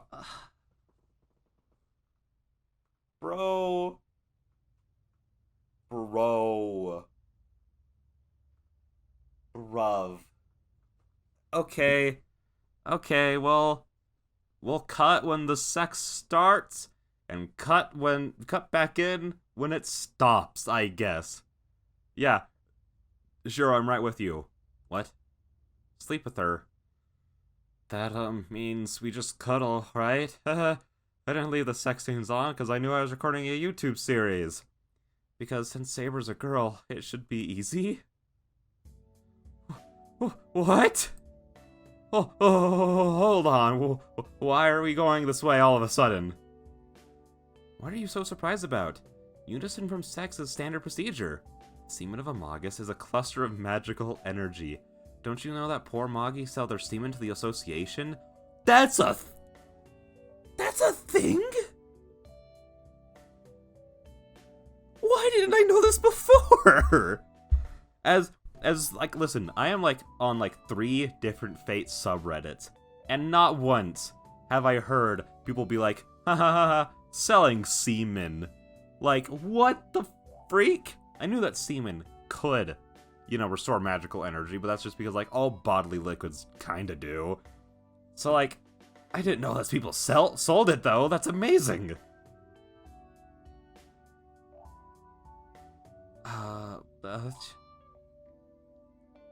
Okay. Anyways, I didn't know that. Tantrism is a heresy, and the Baphomet is just superstition. I'm all for such casualry. Wait, what? Casualry. Hey now, Tantrism is a genuine secret rite, and the Baphomet is a standard contractor. I don't know what you're panicking about, but you said you were prepared earlier. This is the only way we can survive, so don't give us too much trouble. Well, but it's not something that can be solved that easily. Jeez, we don't have time to be arguing. Archer was defeated, so Iliasfield will be here soon. We need to heal Saber if we're going to survive. You know we need all 3 of us to match Berserker, right? There's only one thing to do. I won't let Archer die in vain. I will make sure we use the chance he gave us in place of his life. So I'm going to use everything I can to survive. Tosaka yells at me. But the more she says, the more confused I get. I imagine really making love to her, and my head goes even more blank. Damn, my face is so hot that I know I'm blushing red. I can't help it. It troubles me if she suddenly says such a thing, and Saber's breathing wildly in bed before me. I feel like I've wandered into another dimension and my head is mixed up. Oh, Tosaka, that plan won't work. Putting myself aside, Saber will definitely refuse. Saber would never give up her body just to replenish magical energy. Really? Then why don't you ask her? Tosaka's attitude doesn't change. I look over at the bed. Still breathing heavily, Saber's looking at us without objecting to Tosaka. Saber? No. I would not mind Shiro. And Saber says so in a shy voice. That's a terrible betrayal. Why does she even have to say that in this situation and take away my reasoning? If you're asking me if I want to make love to her, of course I want to. Saber is a girl. She's beautiful beyond belief, and if I didn't see her that way, I wouldn't have kept on escaping from my room into the shed. That's why I think it's bad. I can still feel her. I can still feel her in my hands. Her warm body, her sweating skin, and her light skin. All of it was in my hands until a moment ago. If I remember that, I'm sure I'll go after her body. Not because I want to save her, but just because I want her. What? You're so indecisive. Don't... Gosh. You know, one of the main reasons I have a little bit of a hard time recording this is just because I try to do it when there's, you know, like, not anyone around. Just because, like, I don't really want to, like, bother people, like, hearing them, you know, me reading Fate and all, because, like, I feel like without context, it's just, like, you know, can be a little weird. I feel so bad if anybody walks past my room while I'm recording this episode. Don't you want to have sex with her? Oh, are you impotent? I'm an English boy, and I don't even know what that word means. I've heard it before. I'm sure, like, after I look it up, I'll... Okay, yeah. Now that I see the definition, I'm like, okay, yeah, no, it works in this context. I thought she was implying something like, I don't know, like infertile or something. I don't know. That's not true. It's not that I feel bad for Saber. This is no time to be doing such things. My head is blank, and this is, my first time. I'm in such a panic that I don't even notice myself grumbling out loud. Oh, then you're already fine mentally. Well, I know how you feel, but just accept it for now. Osaka steps closer to me. I prepare myself, but the enemy makes an unexpected move. Is she gonna pants us? I'm sorry, but we don't have time to slowly get you in the mood. Shiro, hold still. Is she... What? It happens in an instant. Tosaka grabs my face and forces me to look at her and... humbly kisses me. We don't even get a CG of it? Cringe. Unbased. I can't breathe. My confusion reaches its peak, and I can't think at all. But it makes me realize that this sensation is unfair. Tosaka's lips are so soft. I think it's special to feel someone else's skin on my lips. What I'm feeling now isn't skin, but flesh on flesh. Her lips are soft, and even though I can taste them, they're just sweet. Tosaka might not be used to it either, as her lips are just pressed together. I clearly feel Tosaka's body temperature. Her breath is hot. Is it her saliva? Our wet lips exchange small amounts of water. Our touching noses are tickling, and all I can do is bear it. I guess this is what they mean when they say all men are animals. My head is still blank, but I already can't put. My head is blank, but I can't put my brakes on. Our lips part, leaving me dumbfounded as Tosaka goes over to the bed. Have you calmed down? It's contradictory. Tosaka's read herself, but she speaks like that? Tosaka, you. Sorry, it was me. That's ridiculous. Why does she have to apologize? If someone needs to apologize, it's definitely me. Anyways, I have no intention of backing out now. You can just watch from over there. I don't think you can do it yourself in this situation, so I'll help you out. So you and Saber will feel more in the mood. What?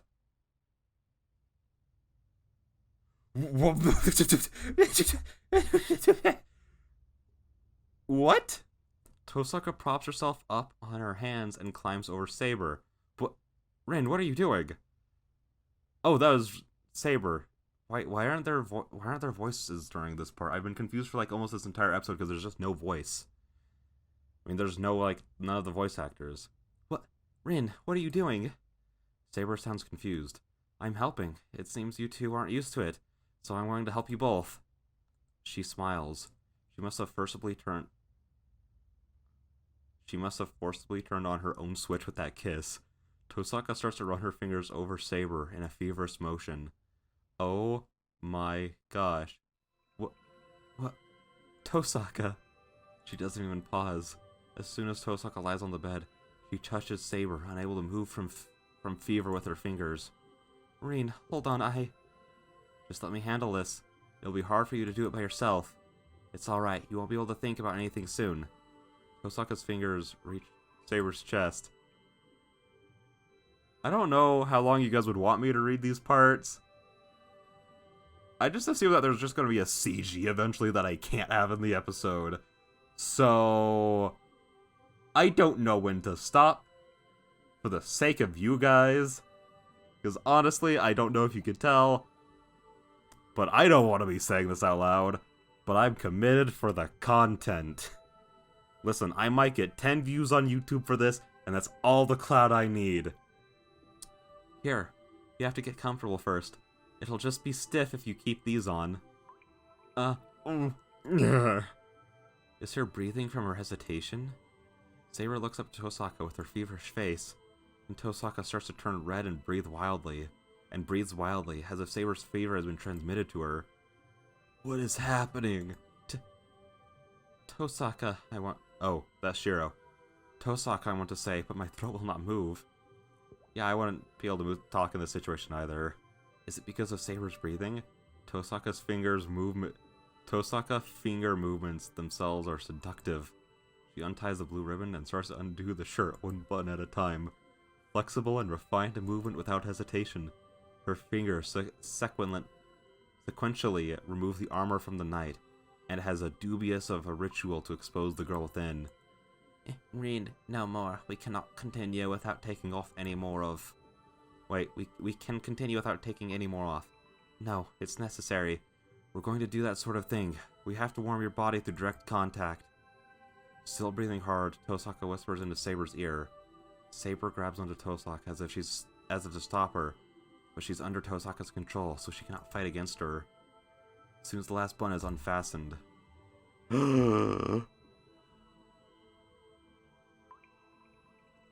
Do I need to stop now? I desperately look away from the image before me. Saber's skin. The figure that I've tried so hard not to notice is bad before me. I close my eyes. I keep them shut with my will, as they want to open by themselves. I'll go crazy if I open them. Everything I've built up with Saber will crumble. I grit my teeth and endure my unknown urges in fear of that. No. Shiro, you have to look. We're going to start when Saber's ready. So you have to feel like it too. Feel like it. Just open your eyes. We're accomplices. We're going to love... Oh! We're going to love Saber and have Saber save us in return. Or are you just going to sit there and watch? Tosaka's point is crazy. It's crazy, but I'm contradicting myself if I keep my eyes closed. I have to make love to her to save her. If I want Saber not to disappear no matter what, I have to accept this proposal. And I've already accepted it. Even though I have my eyes closed, I want Saber to stay as proven by my choice of not running away. So I can't just close my eyes and do nothing. Is that okay? I won't be able to hold back if I open my eyes. Did you hear that, Saber? Shiro's turned on just by looking at you. She laughs. Tosaka looks at Saber, and my red face laughs. Wait, what? What did I just say? Tosaka looks at Saber and my red face and laughs. Okay. Yeah. Control yourself for just a bit. You have to stay there until Saber is ready. Until I tell you. Stay there and watch, Saber. Tosaka says so in a more passionate voice. Tosaka says in a more passionate voice than Saber. I release a small breath. I have to forget about everything when I open my eyes. About Saber, about Tosaka. I have to forget about the trust between us and my life with Saber. And make love to her to save her. I breathe deeply and clench my fists tight. I gather all my power in my abdomen and calm my mind so I won't be perturbed by anything. And then... Oh my gosh! Okay, guys.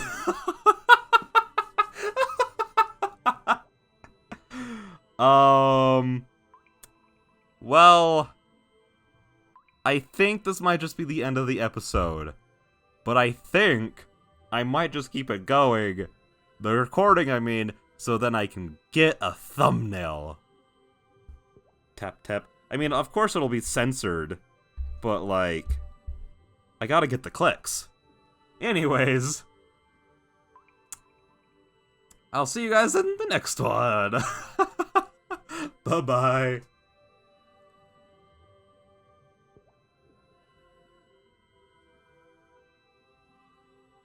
Hang on. I realized I just said I was done. But I have it censored right now. But I thought that Saber's shoulder was her other boobie. And I was just saying, like, how could someone draw that so poorly? Anyways, until next time for real this time. Bye-bye. Hey guys, we are back to more Fate Stay Night. In the last one, it was the Henti episode, which is going to be so much fun for me to edit. Grant, I have a little kind of a bit in there where I'm just like saying that, like, just mashing through the sex scene and then reacting to it. I don't know if I want to keep it just because, like, I don't know. I realized that my reaction was just like, oh, that's a weird way to put that. Oh, that's also a weird way to put that. You know? So I might just entirely cut it out. I'm still debating on it. Yeah, that being said, let's just jump into this one. And the battle between... Oh, by the way, it's I think we cut back over to Archer and Hercules. So, yeah. And the battle between the two ends. They killed and exterminated each other with all their might, and it ended with the annihilation of the Red Knight. The gorgeous hall is completely transformed. The floor is cracked in numerous places. Many walls have been knocked down. The stairs have collapsed and smashed marble is scattered in the wind. The space has been completely destroyed, leaving no trace of its former beauty. You could say it has also destroyed time, because the remains of the destruction hide what the place looked like just 2 hours ago. In the middle of the destruction stands a suitable sculpture. It stands over 2 meters tall, looking like a figure of a man carved out of large stone. It does not even need to be said. It is Ilisfield's servant, Berserker. The giant does not move. His body is dyed and red and filled with holes. There is no place on the giant's body that is not wounded. First, both his legs are almost melted. What the freak almost melted? What did Archer do to him? Second, there is a mark of a cut on his neck. Third, his arm is barely hanging from his elbow. Did I just get hit with a tiny earthquake? Or is that the construction next door has been like shaking the house, but I haven't felt it like shaking in my feet, but I'm feeling like my feet shaking right now while I'm sitting. I don't know what that is. Weird. Third, his arm is barely hanging from his elbow. Fourth, he is slashed from his shoulder to his groin. Fifth, a large amount of blood is gushing out from his chest. Sixth, his internal organs can be seen in his stomach. Berserker does not move. It is only natural. It is a corpse, no matter how one looks at it. The battle itself has ended much earlier, but Berserker's master has forgotten to act, as this result is too surprising and unexpected. Wait. Did Archer actually beat? I mean, not beat, but like tie with Berserker? What the freak? I kind of thought he was gonna get like body bagged. She has to pursue her prey, but she is only looking at the scene in astonishment. I can't believe it. Who was he? She murmurs angrily. The battle that took place here was nothing but humiliation for her. Her servant is the most powerful. There should only be one or two servants able to match Hercules, the most famous of all the heroic spirits. But Archer, a heroic spirit of unknown identity, has defeated him.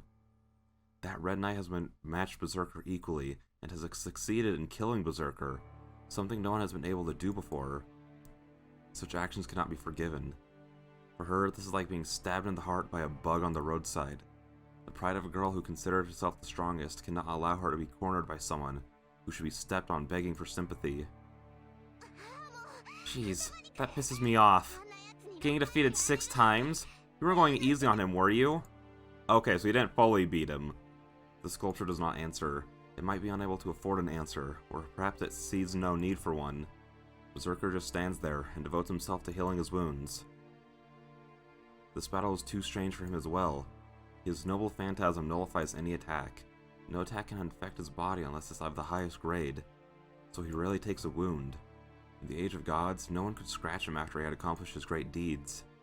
But still, 6 times? Archer delivered a fatal blow 6 times.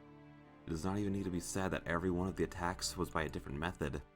Even the greatest attacks cannot be effective on Berserker twice. If one seeks strangeness, this is the strange part. If Archer is a hero with such varied abilities, his true identity should have been clear. But his identity still remained unknown, even after his body was pulverized. What was really surprising was his way of being contradictory to that of a servant. A dim light grows in Berserker's eyes. If he had been summoned as a normal servant, he would have grieved that the battle deserved better. No matter who he really was, Archer was a rare, great enemy. If he had not been mad, he could have matched sword techniques with Archer to his heart's content, and passed a satisfying time. I won't forgive them. I will never forgive them. How could they insult me so? His master's voice echoes. With that, the small light of rationality vanishes. He is only Berserker now. His role is to defeat his opponent and to crush them as his master pleases. I can't wait any longer. Have you healed Berserker? He does not even need to answer. Wounds that are not fatal will be fully healed within a few minutes, but restoring everything would take 3 days. I can't wait that long. It's fine. We're going to kill them right now. The giant silently objects. It is his instinct. Berserker has an intuition like sabers when it comes to fighting. The enemy certainly can be mowed away easily, but it'll be a different story if Servant Saber has recovered enough to use her noble phantasm. Berserker will not yield to a mere holy sword, but there is a small chance. His instinct tells him that if he is to fight that servant, he should engage her in perfect condition. What? 5 should be enough, right? They are no match for you, even with the God Hand. Even without the God Hand. Or what? Are you going to let them go after they made fun of me so much? Right? I won't let anyone escape my forest. Yeah. I'll give you Rin and Saber. Kill them or rape them. You can do whatever you want with them. The girl jumps down from the stairs. Through the rubble, she walks to the exit without a care for the bloody Berserker. In that moment, The girl stops once as if she's remembering something. Then, let's start the hunt, Berserker. But you can't kill Saber's master quickly, okay? I'm going to kill Shiro in the worst way possible. Smiling, the girl leaves the castle. Ilya isn't that bad, said all the weird fans. She's a monster, dude. Like, I know it's about her upbringing, but the same's never said about Shinji. He's also a product of his upbringing, and he's still a horrible person. The sun should come up soon. The forest is like her yard. No matter where her prey are hiding, it should be no problem for her to find them. As her targets, they only have a few minutes of life remaining. Interlude. Out. So, I don't know why, but I was forced to leave the ruin. It's fine that I share my magical energy with Saber, but Tosaka pushed me out, saying that girls have adjustments afterwards. Changing and all that. Damn, what is she saying? Guys have a lot of stuff too. They grumble, leaning against the walls. Yeah, what would they need to do? Button back up? That's it? Okay. I grumble, leaning against the wall. It sounds like an excuse because it is. Why would she even force Shiro to be outside on his own when they're being hunted by Ilya?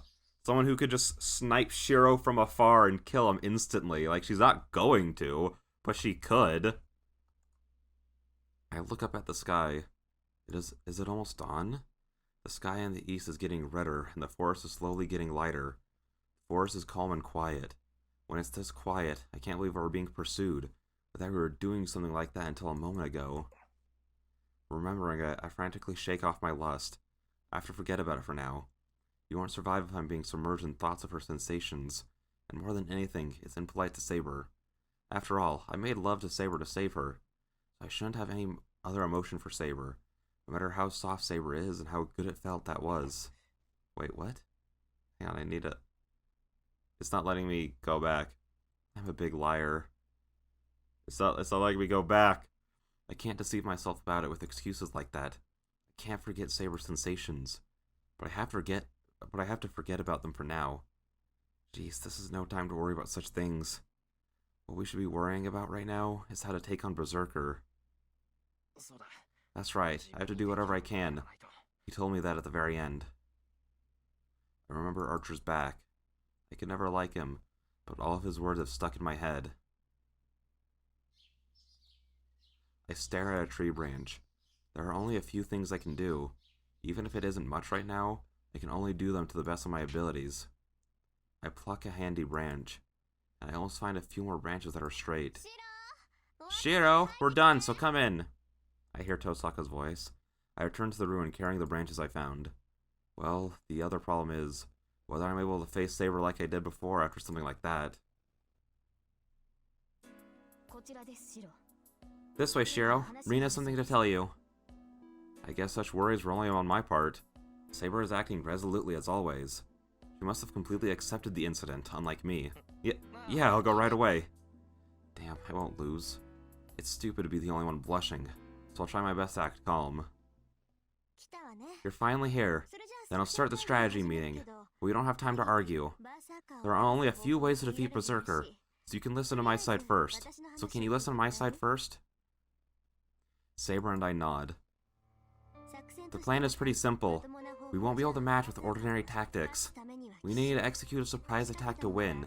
And if we can do that, the absolute requirement is that we kill him in one blow, and we don't let him counterattack. I feel the same way. Even if I do exchange blows with Berserker, I will not be able to deliver a fatal blow. If we are to defeat him, we should do so outside of battle. Outside of battle? You mean we'll attack Berserker before he notices us? Well, you're right that it's reckless to fight him straight on. But Flatline is even more reckless. He's not the type to allow us to take him by surprise. Yeah. We won't make any optimistic plans that'll assume we can get near Berserker without being noticed. They have Iliasville. She'll sense Shiro and Saber's presence easily. I'm fine since I can hide my presence. I don't know how it works, but Ilya can feel Saber in my presence, huh? If Tosaka is the one who can hide, then... Don't tell me that you're going to be the one doing the surprise attack. Of course! You're the one she's after. You're the one she's after the most, and I'm the best suited for this role. Leave it to me and slash Berserker from behind. Wait, leave it to me to slash Berserker from behind. You say so, but Berserker can't be that off guard. Of course not. That's why I'm gonna have Saber create an opening. Saber, how much have you recovered? Normal battle should not be a problem, but I should avoid using my Noble Phantasm. With the amount of magical energy Shiro gave me, I will no longer be able to maintain my body at the instant I use my Noble Phantasm. Even if I do use it, it'll not be full force, so I do not think it'll be able to defeat Berserker. What can Rin do that could even hurt Berserker, though? That's my only question. How can she even hurt him, though? Yeah, that's more than enough. I'll have you fight Berserker, Shiro as well, of course. And I'll watch while hiding. I'm only an extra for Iliasville, so I think she'll assume I've run away if I'm not there. Okay, well, I think that's possible, but if the probability is low, raise it. You seem to be on good terms with Iliasville, so you may be able to trick her. Tosaka looks at me meaningful. I have some objections, but I'll take that. Ilia would believe me if I told her that you ran away. I don't think she would doubt anyone. But there's still a problem. I am fine fighting Berserker, but I cannot have Shiro do the same. Shiro cannot stand Berserker's attacks. I'm not telling Shiro to go hand-to-hand against Berserker. Shiro will support you from the back. It's going to be difficult for Saber to fight Berserker alone, so help her when she's in trouble. Ridiculous. Shiro does not excel in black magic like you do, Rin. How would he be able to support me? Shiro will think of a way. But, well, there won't be really any room for a master to interfere against Berserker. Even I wouldn't be of much help if I did something. But we won't have enough to spare. We don't have enough to spare to let anyone stay idle. I know Saber is done for if Shiro dies, but I'll still have him do this. After all, this battle is a gamble from the very beginning. That is true. Saber goes silent with a troubled face. As Tosaka is silent too, she must know she's saying something unreasonable. The two's concern is only natural. That night I met Saber. When we were attacked by Berserker, I could only use my body to defend her. There's a high probability that would happen again, so I should stay away from the battlefield, but I have no intention of doing that, even if she didn't tell me to be there before. So I should stay away from the battlefield, but I have no intention of doing that, even if she didn't tell me to be there. I know. I'll do something to back her up. Both of them turn around. Whoa, were my words that surprising? I just have to support her from a distance, right? Then I think I should be able to do something. Saying that, I held up the branches I collected.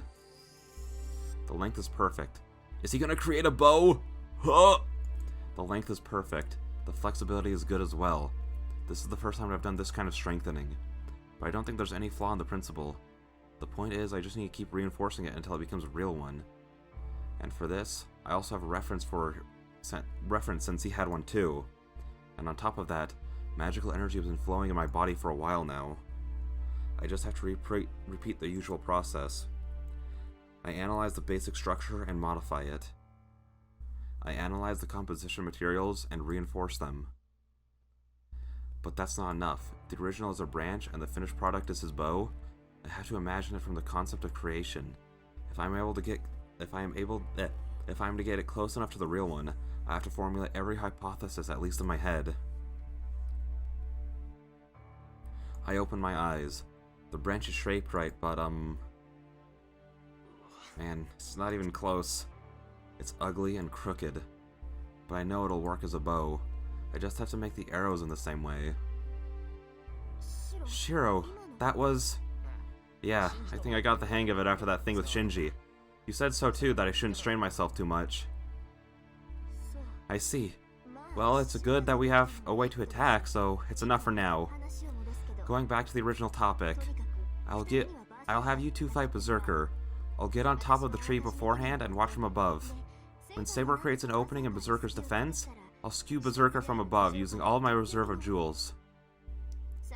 It's a simple plan. Tosaka's expression asks for questions. Jewels? Is that Rin's magic? But a normal magic will not harm Berserker. We need a full purity attack to injure him. I know. So in other words, we need an attack with an A rating, right? Saying that, Tosaka takes a jewel out of her pocket. What is that jewel? This is like my savings that I've been building up since I was small. One of these can instantly generate an A-rank great magic. I had 10, but I used one on you. I see. If it is the magic from that time, Berserker will certainly not be able to block it. He does not have magic resistance like I do. Even if it is magic, an A-rank will penetrate him without any problems. That's right, I thought about using it in small amounts, but I can't be saying things like that now. I'll give Berserker 2 or 3 of these. Tosaka sticks out her chest in confidence. But, hey, aren't you being a bit stingy? I feel the same way. I should not be saying this, but I believe you should be generous enough to use at least half of these. What? It's my business, right? Do you guys know how hard it was to save this much? Saber and I protest silently.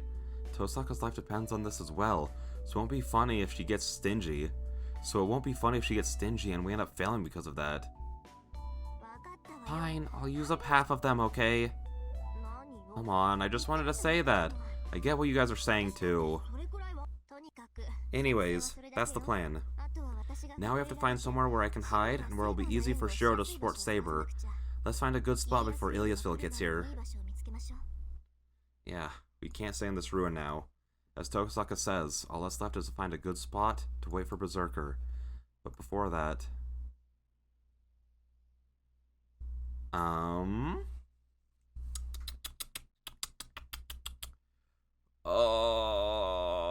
I want to say I'm worried about Saber, because this is like her route and she's my girl. But at the same time, Tosaka did just lose her servant.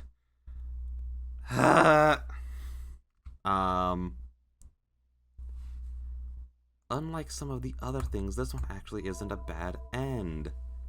I kind of want to check on Reen, but I also really want to check on Saber to make sure she's okay doing this and everything, especially after we did the deed. I don't want to think so, but Tosaka won't be stingy using her jewels, will she? Wait, no, what the freak? That's not what I meant. Screw that. I know she's not. I trust her to not be stingy. What the freak? I'm worried about Saber. Screw that.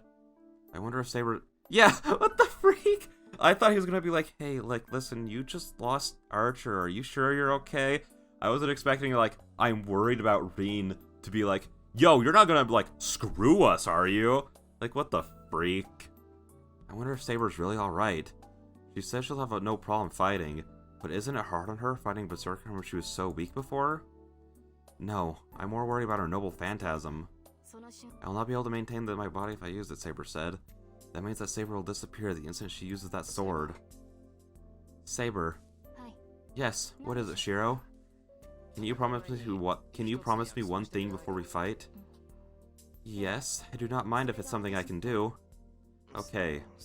I don't want you to use your noble phantasm, no matter what situation we end up in. It's a serious matter if we use that on the ground. I don't want you to disappear, even if we can't defeat Berserker with it. Yes, I understand. I do not intend to use the noble phantasm either. I do not think I'll be able to defeat Berserker with the amount of magical energy I have. And more importantly, I will not be able to attain the Holy Grail if I disappear. Saber declares so. That makes me happy. Alright, you're the same as always. I'm relieved that you're so sickeningly calm. What is that supposed to mean, Shiro? No, it doesn't mean anything. Let's just go outside. Tosaka will complain at us again if we're late. You are right. It seems to be Reen's hobby to complain at you. Saying such an ominous thing, Saber heads towards the exit. Then, Saber's body falls forward as if she's tripped on something. I quickly grab her hand. Come on, watch your feet. Things are scattered around, so you have to watch out. Hey. Saber is blushing awkwardly. Saber, what, is something wrong? No, it's not that. But if you are holding my hand, Saber blushes even more. Her finger looks like me from earlier. Her figure looks like me from earlier. Gosh, finger, okay. Oh, I blush too. Her hand in mine. I vividly recall Saber's sensation and pull away quickly. Unable to say anything, we just stand there. Let's go outside. We have to go or we won't have much time. That is right. Let us hurry, Shiro. We start to go at that forced conversation. Once we go outside, we won't return here. I look back at the ruin for the last time and head to the battlefield, repressing my beating heart. Okay, and with that said... Ooh, this is pretty. With that being said, I will see you guys in the next one for when we finally, hopefully, put an end to Berserker. Until then, bye-bye.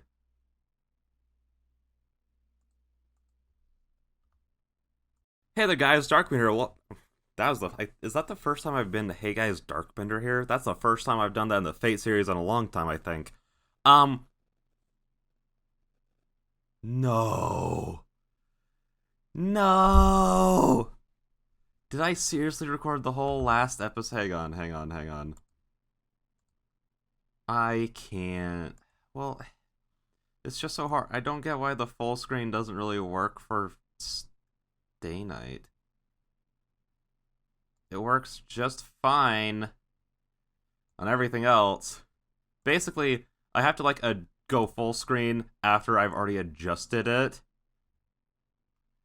Gosh darn it, dude. And then now it's giving me like this tiny little window, but I can't go out of the...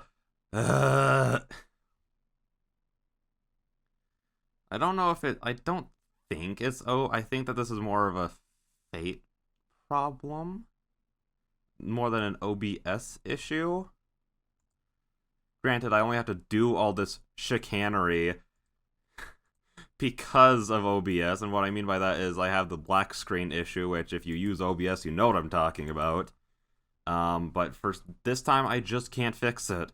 So I constantly have to be adjusting sizes, which makes recording a little annoying. Anyways, last time we made a battle plan to beat Berserker after he killed Archer. And Archer was able to take out a couple of his lives, but he still has a few left. So we're gonna try and take care of those. With that being said, let's just jump into it. We reach an open clearing in the forest. The sun is rising and the forest is darkened by the morning mist. Compared to the inside of the dense forest, this place has an open view. Osaka, this place is okay, right? Yeah, it meets several conditions, but I don't know about the view being so open. There aren't many escape routes for you or Saber. She's such a perfectionist, considering even the escape routes. I mean, that's just good planning. I don't know if that's being a perfectionist. Let's look for another place. We should have time. Osaka re-enters the forest. Yo, is that the first time we've seen that side view of Saber? But Saber stares into the distance and doesn't move. Saber, what are you doing? If we don't hurry, Iliasville will... She's already here. Yeah. Saber was looking up at him. I feel a chill. I can't forget it since I can't forget it since I felt it once already. I can't even see him or feel his presence, but this pressure on my body must be because of him. Oh, that actually looks pretty cool. Oh, that's creepy. Found you. Should I add some reverb to my voice? No, I don't think that'll sound too good. A girl's voice echoes through the forest, beyond the mist. From inside the forest far away, something black comes straight for us. Hold on, I'll be there to kill you soon. Is it because we're in a clearing under the open sky? I feel like Ilya is talking to us while looking down from the sky. Crap, she found Shiro already. This is bad. This place is too open. Oh, how fast are they going? It won't even take them 2 minutes to get here. Osaka is flustered. Hey, why are you two so relaxed? I'm telling you this place is bad. You have to go somewhere else. Osaka takes my hand. But we won't make it. This place is fine. Let's fight here, Osaka. We're lucky to be able to just fight with the 3 of us together, so we can't wish for more. Idiot, I'm telling you that's no good. There's too much space here. Saber can't stop Berserker by herself, and you'll be within his range no matter how far away you are. I know you're worried about me, but everyone's in danger now. Besides, there's no escape now, right? That's true, but... It's fine. It's fine with you too, right, Saber? We'll take Berserker on here. Saber nods quietly. Jeez, fine. I'll be pissed if you die too easily. She must have agreed as she disappears into the fog. Once she goes into action, she's super fast. She gets away from the clearing and goes up a tree in the forest. They're coming, Saber. Are you ready? You too. Please do not come any closer than you are now. Once the fight starts, I will not let Berserker near you, no matter what. Saber answers in a quiet voice. The fog flickers. From the morning fog, as if black darkness is seeping out, the Mad Warrior appears along with a white girl. I'm surprised. I thought you'd keep running until the very last second. Or have you given up already, brother? There's about 40 meters between us and Ilya. We're facing each other on opposite ends of the clearing. Oh, so Saber's recovered, I see. That's why you stopped running. That's disappointing. It's cute that you think you can win just because of that, but... I'm sorry. Shiro's going to die here. Her laughter echoes through the forest. Does it irritate her? Saber standing beside me is so worked up that she could attack at any moment. Geez, this is boring since you've gotten so quiet. Are you scared of dying? That's a waste. If you beg for your lives now, I might consider forgiving you. Osaka must have finished climbing the tree. She's going to place herself. It'll be near the center of the clearing. Nobody would notice if she was right where the branches are overlapping, and that should be strong enough to support her as well. I see. So that's how you're acting. Then I guess there's no point in talking. I'll kill you two and Rin. Hold on. Where's Rin, Shiro? Ilya's tone changes. I guess that was what you expect from Berserker's master. She has a complete understanding of what can be overlooked and what can't be. Tosaka isn't here. She left us behind a long time ago. You guys went your separate ways? Oh yeah. You two would just be a burden to her. She should be able to run away faster by herself. That's right. Knowing her, she should be out of the forest by now. You won't make it even if you go after her now. Is that so? This forest is Einsburn's boundary field. I can tell who enters and who leaves. No one has left the forest since then. Rin is still in the forest, so I can look for her later. Thank God. If Ilya can only sense the boundaries of the forest, she doesn't know about Tosaka yet. Actually, she completely believed what I said. Ilya is certainly a cold-hearted master. See, well, this is the part where you're like, I try to act surprised, like, wait, why wouldn't she have left yet? And then, like, I mean, maybe that'd be giving it, like, overplaying it, I don't know. But still, can't that cold-heartedness still be recovered? Ilya, I'll ask you one more time before we fight. Won't you stop being a master and stop this battle? I can't. It's my grandfather's command. As long as I have Berserker, I'm the master of Einsburn. I have to kill other masters and bring back the Holy Grail. And, besides, I'm the one that should be asking you. I'm the head of Einsburn, so I won't repeat my words. But I can still listen if you're going to give me a different reply. She has a little hope in her voice. But as long as Saber is beside me, I can't nod to her words. My answer won't change. I'm Saber's master. If you won't stop being a master, I'll defeat you and make you quick. I'll defeat Berserker and make you quit. I declare so while looking at Ilya and Berserker. In that instant, the air in the clearing freezes. I see. Then I'll really kill you. I'll disintegrate you and your conceited thoughts, Shiro. Oh, whoa. What is that? A pattern is appearing on her face. No, it's not just her face. That thing is all over her body.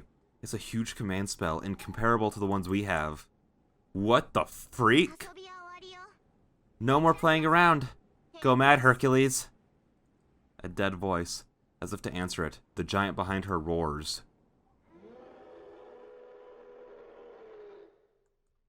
A scream that shakes the earth. The giant screams as if going insane, and its every ability increases as it deforms and swells. It can't be. You are just taking his reasoning away. You have not been using his berserker abilities all these times? Saber's voice is uneasy. It's only natural for her to feel a shudder. Even I, unable to tell how strong a warrior is, can sense that this is not to be messed with. Go! Kill anything that nears you, Berserker! It's an explosive roar. It roars out It roars out, not even a howl now, and the giant jumps in. Saber! The silver light dashes forward in reply. Berserker lands at the center of the clearing. A huge body descends, and Saber runs straight for its landing point. The ground... Wait, hang on. Freaking Berserker body bagged us without his Berserker traits activated? Wait, so is that like in the other routes, there are times when he gets like red when they're fighting? Is that what's happening to him now? Because they said he like deforms, and I think it said he inflates, but it's like, I don't remember him ever doing that before, but I don't know.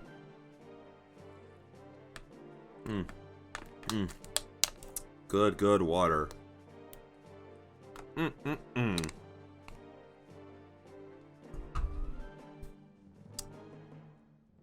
As if stopping a meteor, Saber attacks Berserker. Ooh. Different CGs! Yo! That is cool. Like, I know like it's super minimalist detail just because of like how far away it is, but that is cool. Oh, that's such a cool picture. It is the return of legends. In this forest, filled with the morning mist, the two shadows clash without ceasing. Berserker is just overwhelming. In his horizontal blow, if his horizontal blow is a whirlwind, his ascending blow is a waterfall. If Saber takes such an attack, it would prove fatal even for her. Saber repels such attacks straight on without faltering. Against storm-like blows, she deflects them with all her might. If she doesn't, she will be slashed in half along with her sword. The infinite blows that continue without pause are in fact a blow diverted with all her might. The continuous sound of clashing. Their ranges are different. Their speeds are different. Their strength remaining are too different. The only thing possible for Saber is to smash her sword into the unavoidable attack and stop it from slashing her by offsetting it with her own blow. Yo! To speak metaphorically, Berserker is a broken rock drill. The blade spinning in all directions will mercilessly destroy all that approach. If one reaches out even a little, that's it. One would get entangled in the blade and be shredded into pieces, unable to even run away. A normal human can't go up against such a thing. If approaching it is fatal, you can only run away. But Saber places herself within the blades and does not retreat, so she will be cut down bit by bit. The swords make sparks, and it is only natural for her armor to splinter bit by bit. Excuse me. She is constantly putting herself in fatal situations. I just hold my breath. In ancient times, the heroes that went up against dragons must have all been like her. They know well enough that their strengths are different. But still, they bet on the chance of a lifetime. A great violence surpassing humans. They defend until the opening. They defend until the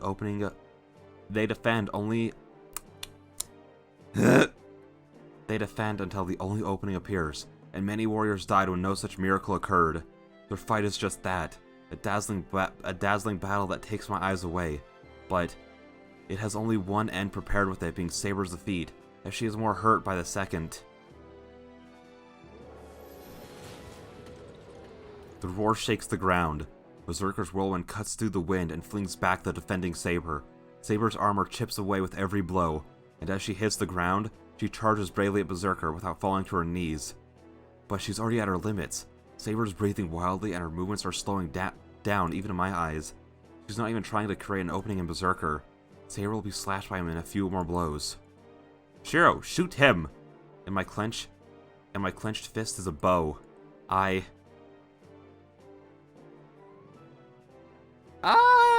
mean, this one looks like it'll be a bad end.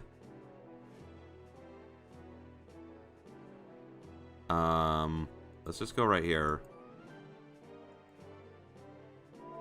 I'll provide backup with the bow. The instant Saber is flung away, I fire at Berserker. This won't hurt him, but it should at least take his attention off Saber. Will it? What? The arrow that hits Berserker temple does nothing. I can't even get his attention. The giant does not block, nor does he even care about my attacks. Shoot him in the eyes! Shoot him in the eyes! That's right, Berserker! Forget about Shiro! We can work on him after we kill Saber. Ilya's laughs echo through the forest. Damn it. I can't do anything. Saber's about to collapse in front of me, and I can't do anything. I am too weak. I can't have Berserker no matter what I do. All I'm doing is distracting Saber. Shoot at Ilya, and maybe Berserker will move to defend her? I mean, granted, he isn't more Berserk now, so I don't know if he still has that instinct, but still. A strong blow. Saber, repelling that attack, has her feet driven into the ground up to her ankles. The blows are heavy and fast. The axe sword flying above Saber's head strikes like lightning. The sword shaves off some of her armor as she flings herself away and breaks the ground. I feel like I'll grind my teeth down. Am I unable to do anything after all? I can't protect Saber nor fight alongside her. There's nothing I can do. All I can do is... In that case, at least imagine it. After all, that is the only thing you can do. That guy said so. You do not need outside enemies. For you, the one you need to fight is none other than your own image. That's right. What was he saying? It wasn't his usual harassment. Those words held an importance that I need to understand right now. No, saying that. Weren't all of his words a warning that I shouldn't have ignored? Saber's body is flung away. She didn't jump to get away. She took a blow. That storm-like blow landed right on her side. Saber totters. Concentrating strength into her numb fingers, she faces Berserker again, coughing violently. The giant will not miss the opening Saber has finally shown. Don't. My voice won't reach them. It's useless for me to say anything, and it's useless for me to have a bow mimicking archers. Do I still not understand what I can do? What I should be doing? That's right. What do I need in order to save Saber?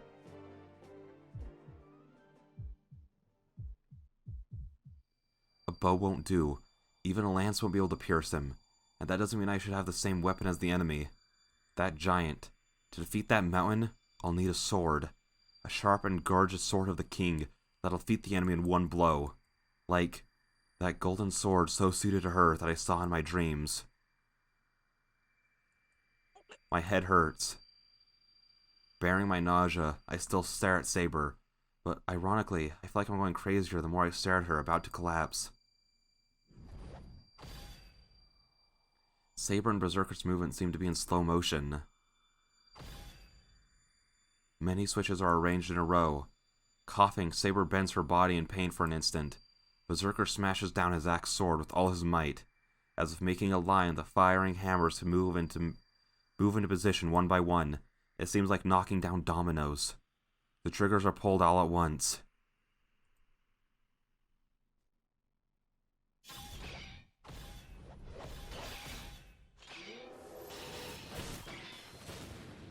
Saber!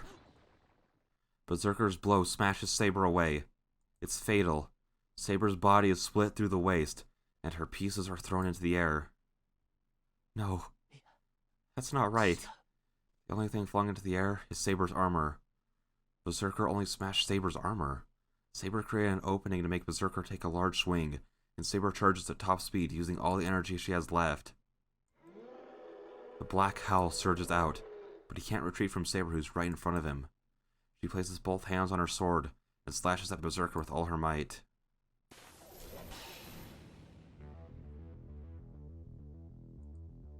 I can't believe it. The giant that seemed to be rooted to the ground is smashed back a few meters by Saber's blow. And then... Get back, Saber! The true final attack is executed instantly. She must intend to fire from as close as possible. Tosaka jumps down from the benches high above and throws her jewels as she descends. 9, 8, 7, Still, Shipped, Bishop, Airship, Shig. I can't. Listen. Yo, let's go! I apologize to anyone I might have insulted with those words. I tried to pronounce them and then realized how futile it was. A rain of ice rolls down. In it, 3 giant icicles shaped like spears have enough magical energy concentrated in them to blow away a whole Wait, only 3? Did Rin seriously hold back?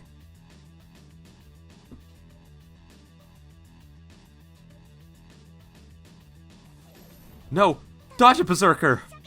Ilya, who's only watching until now, screams. She must have realized how dangerous the attack is, but it's too late. The spear of ice isn't just falling. As it's fired, it's accelerating to skewer Berserker. There's no way he would be able to dodge it. A once-in-a-lifetime opportunity, a shotgun of ice perfectly coordinated with Saber's desperate attack. Has enough magical energy in it to be able to kill Berserker. But... does he block it? He swings his axe sword through the air. Even as he's pushed back by Saber, he destroys 3 blocks of ice with his quickly readied axe sword. Splashes of blood. Perhaps because he only swung with one arm, the ice is not completely destroyed as it lacerates his arm. Not only that, the ice refreezes on the giant's arm, and it stops his movements completely. But still, it only got one of his arms. What? Saber raises her voice. It's only natural, because Berserker's other arm has grabbed Tosaka's body as she ascended onto him.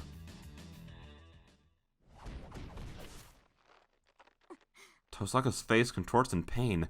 With Berserker's power, should be no problem for him to crush Tosaka. I didn't mean to click right. Exit menu. I didn't mean to click right. I didn't mean to right click. Gosh darn, I was so panicked I said click right. Tosaka! I run. I don't care if I'm only dragging her down. I don't care if I can't do anything. I won't let him crush Tosaka. Rin! Saber must not have any power left to stand, but she still lifts her body. Tosaka must be in pain as she reaches out with her face downcast. Just as I thought. She smiles and speaks boldly. Yo! Look at Rin go, MVP! Let's go! Everyone gasped. Saber and I, even Berserker, must have frozen. She's horrible. She knew this was going to happen, yet never told us about it. Because we would have tried to stop her if she did. Berserker puts power into his grip, but it's a second too late. Got you! Yo, there are so many thumbnails! Oh my gosh! That's just what I call, like, the CGs now. Like, that's immediately what I thought of instead of, like, yo, look at all these cool CGs we're getting. It's, look at the thumbnails. Bullets of light are fired. 4 jewels are used. The rapid firing from perfect point-blank range kills the Black Mad Warrior for sure this time. No, it has splendidly, perfectly blown away his life. Did Berserker's head get blown off? Blood splatters over me, and I'm at least 10 meters away. Is this his spinal fluid? I can't be too happy about it when there are other things than blood mixed in with it. But I'm sure it was an overkill. He was a monster. I bet Tosaka would have been crushed if she didn't blow off his head in a single blow. I slow my running steps. Tosaka is still head by Berserker, but the battle is over. Berserker's face is still covered in white smoke. From the smoldering sounds, it must have been a huge explosion. No way. I hear Tosaka's voice. She is looking into the white smoke dumbfounded. Hold on. Is it just my imagination?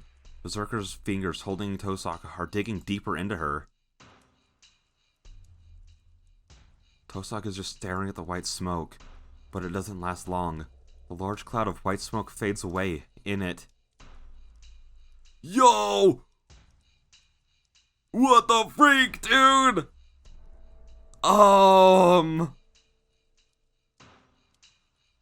What? He's still alive, but it's okay, how many lives does he have? Granted, I don't know if all of those 4 shots took away a life. Oh, man. In Berserker's face, though was certainly blown away. Oh. Tosaka's at a loss for words, cowed by the demonic stare. Laughter echoes through the clearing. The silver master controlling Berserker from the edge of the clearing is laughing. I have a better opinion of you now, Rin. Were you to kill Berserker even once? But it's too bad. Berserker won't disappear just from that, because he has a body that won't die unless he's killed 12 times. Killed 12 times? He must have figured out something important from Ilya's words. Tosaka's eyes were strained in faint regret. I see. I should have thought of that as soon as I learned he was Hercules.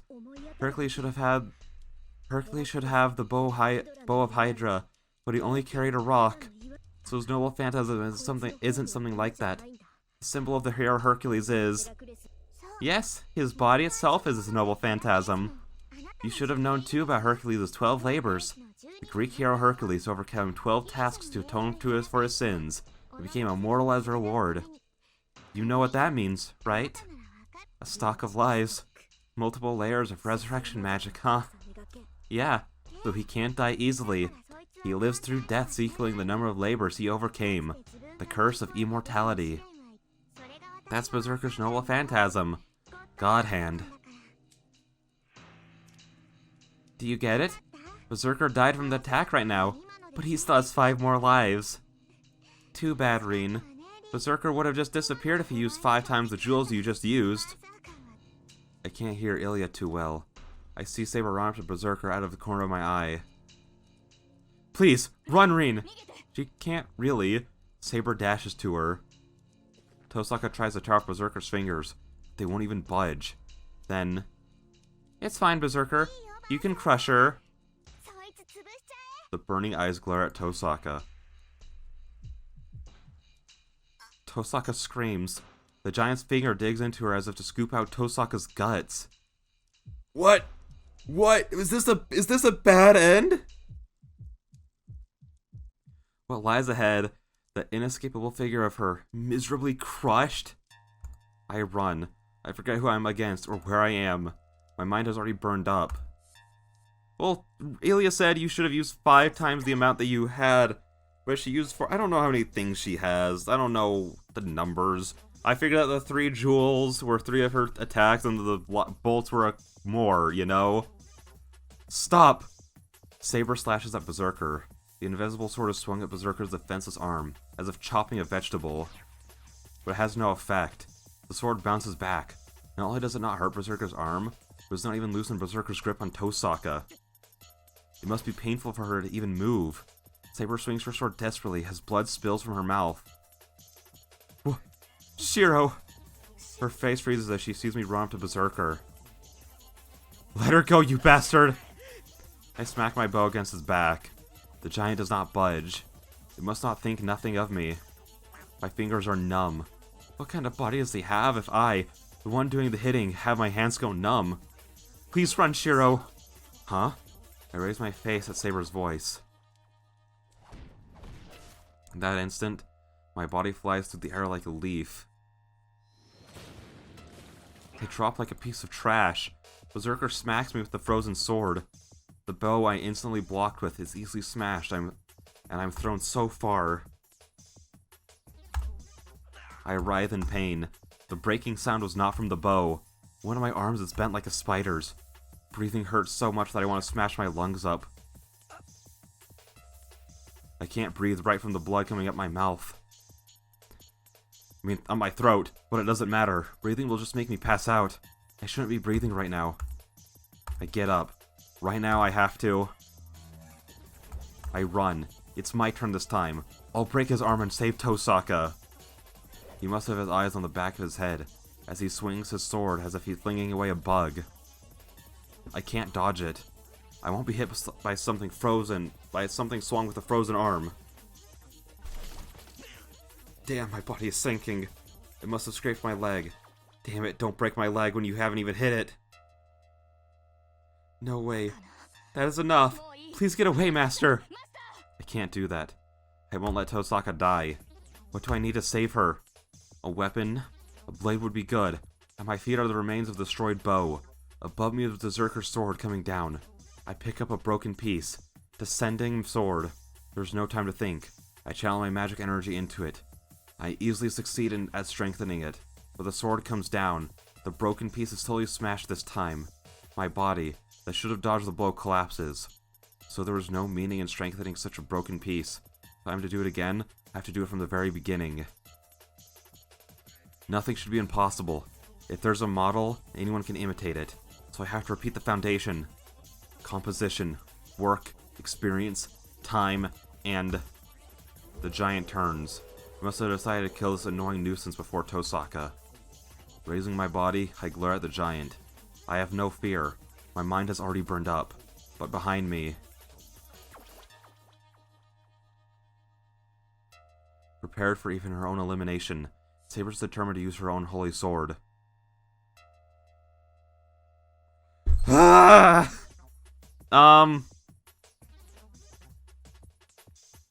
Wait, cancel. I think that's a potential bad end thing. Because we're trying to recreate it. Okay, we are back with episode 51.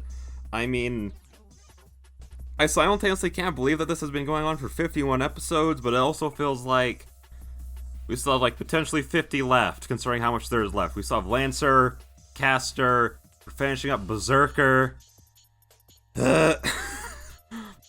Anyways, I want to hit don't use it. The wind unravels. I start to see the golden sword in Saber's hand. The one that must not be used. The sword I told her not to use under any circumstances. I snap. It makes the last rope holding Emyashiro snap. Don't use it, Saber! Oh, I command spell her to do it? My left hand is burning. One of my command spell disappears. What? Why? This was the only way now, Shiro! I don't know. I don't know anything about that. All I know is that you'll disappear if you use that. I won't allow that. I can't forgive myself for not being able to let her use her sword freely, and for not being able to save Osaka myself. Saber falls to her knees. Just releasing the sword gets her like that? You can't use that sword in your condition. So wait. If you can't use that sword, I'll make one that you can use. If it's an opponent you cannot match in real life, beat it in your imagination. If you cannot beat it yourself, imagine something that you could beat it with. With that said, it's obvious. That's the only thing I can do. So make it. Make something that will not lose to anything. Always imagine the strongest. Imagine the best imitation that will deceive everybody, even yourself. It is not difficult at all. It is not impossible. From the beginning, this body was a magical circuit specialized for this purpose alone. I spring up. My whole body is burning and my left hand feels like it's on fire. What? That sword is my... Saber's voice is filled with blank amazement. She is staring at what I'm holding, which should not exist here. Does the sword have a will of its own? Yo! Let's go! The golden sword does not stop, and as if pulled toward it, slashes through the giant's arm. Osaka falls with the arm that was grabbing her, and the sword that cut through his arm shatters like glass. All the blood in me regurgitates, but there's no problem there. The sword broke. That is impossible. If I imitated that sword, it cannot be broken. It broke because it was not sufficient. My image of it fell short of the real sword. His eyes stare at me. The giant sword is swung to really kill me this time. I don't care about that. He's not my opponent. For Emyashiro, there's only one opponent. The sword just now wasn't perfect. The unbreakable sword broke because there was a flaw in the assumptions. If I'm to duplicate it, I cannot only duplicate its shape, I must also reproduce the maker. What? Did we just block it? I hear a gasp. In front of me is the axe sword swung like a storm and the defending sword that is being made. I don't know if I am desperate or I'm blocking the attack with the sword in my hand. But that's none of my business. What I need to do now is make this real. Did Shiro just block those? What the freak, dude? That is a mistake as well. Emyashiro was not made for fighting. Your fight is a mental fight. A fight with yourself. I know that without being told. What I must do is simple. Projection. Start. I concentrate. I am challenging myself. No deviation or compromise is allowed.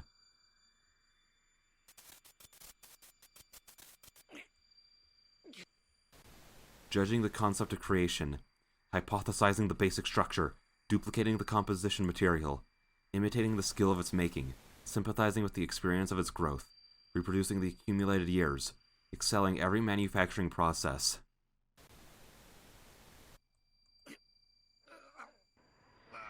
Yo! Now, I bind the illusion and make it a sword. Am I dual wielding? Were there two swords there? The giant howls. The sword blocks the numerous blows, smashing madly. But this is it. I'm tossed away. As soon as my consciousness returns, the sword must have left everything in my hands. I'm easily thrown away by the attacks. I was easily blocking until now. The senses in my arms are already gone. My wrist is about to rip off as I can't see the red meat. Ugh! My legs won't move. All my muscles must have stopped working. I can't stand up. I made the sword that surpasses Berserker. But that's all. As I am only a maker, I cannot handle the sword. Saber, take the sword! The shadow engulfs me. He must know who he needs to kill first now. Berserker pursues me like a wind, and swings his sword. But his sword is deflected. Oh, this music's so good! As I stand there in blank amazement, I notice another hand over my hand. The air shakes violently. The giant launches an attack with all his might to destroy everything. But just before that, Shiro, your hand!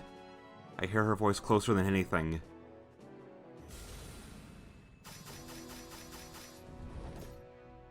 If Berserker attacks me like a gust, Saber must have rushed to me like a gale. Having rushed to me, Saber turns around and... Yo. The sword of rock breaks. A flash of the golden sword smashes the giant axe's sword. Slashes into the hard body and... If the shape is similar, the ability must be similar as well. The golden sword digging deep into Berserker engulfs the giant's body from the inside. But that's only for an instant. The light disappears and silence returns to the forest. Strength departs from my body. The body that was so hot starts to cool down. The sword is disappearing from the tip. I watch it absent-mindedly. We stand next to each other, holding the same sword until it disappears completely. Wind blows through the forest clearing. Neither the howling that shook the ground, nor the blows that cut through the air remain now. So, that is your sword, Saber. Oh! So, that is your sword, Saber. Ah, shoot, I didn't read his lines! The undefeatable giant becomes motionless, and says so in a deep voice, gazing at the knight that defeated him. This is Caliburn, the sword from the Stone of Selection, my sword that was forever lost. But that was not your sword. That was only an illusion made by this man. Saber nods quietly. It was an imitation after all. It is a sword that will never exist again. But still, Berserker's chest splits open. Slowly, from the wound made by that light, he crumbles away like sand. That illusion cannot be underestimated. I did not expect it to destroy my body sevenfold with a single blow. He puts no emotion into his dying words. The mad warrior follows his role until the very end, and his existence disappears as fading into the air.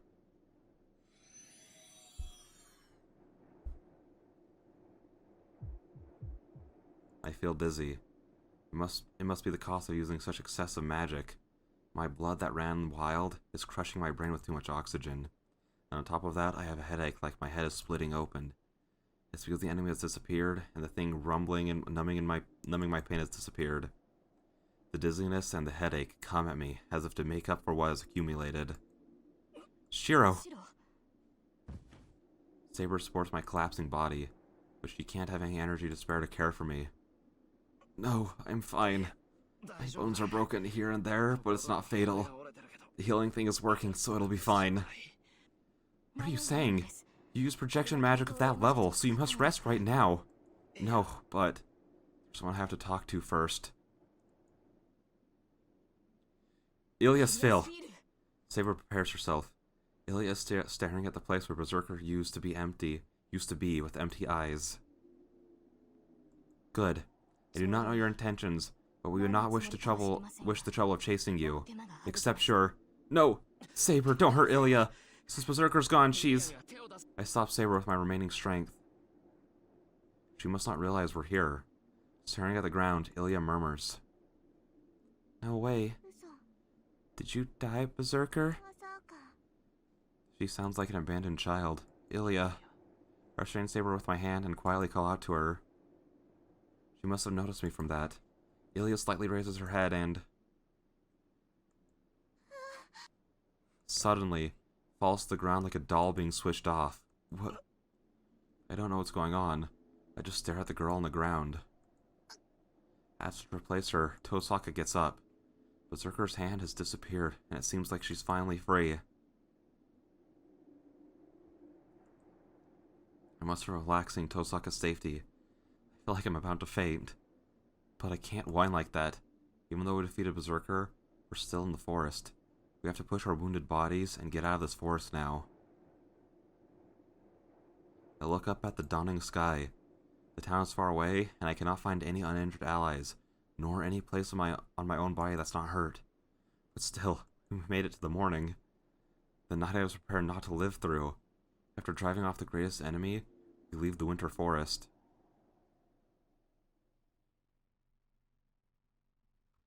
Oh my gosh. Interval level 14.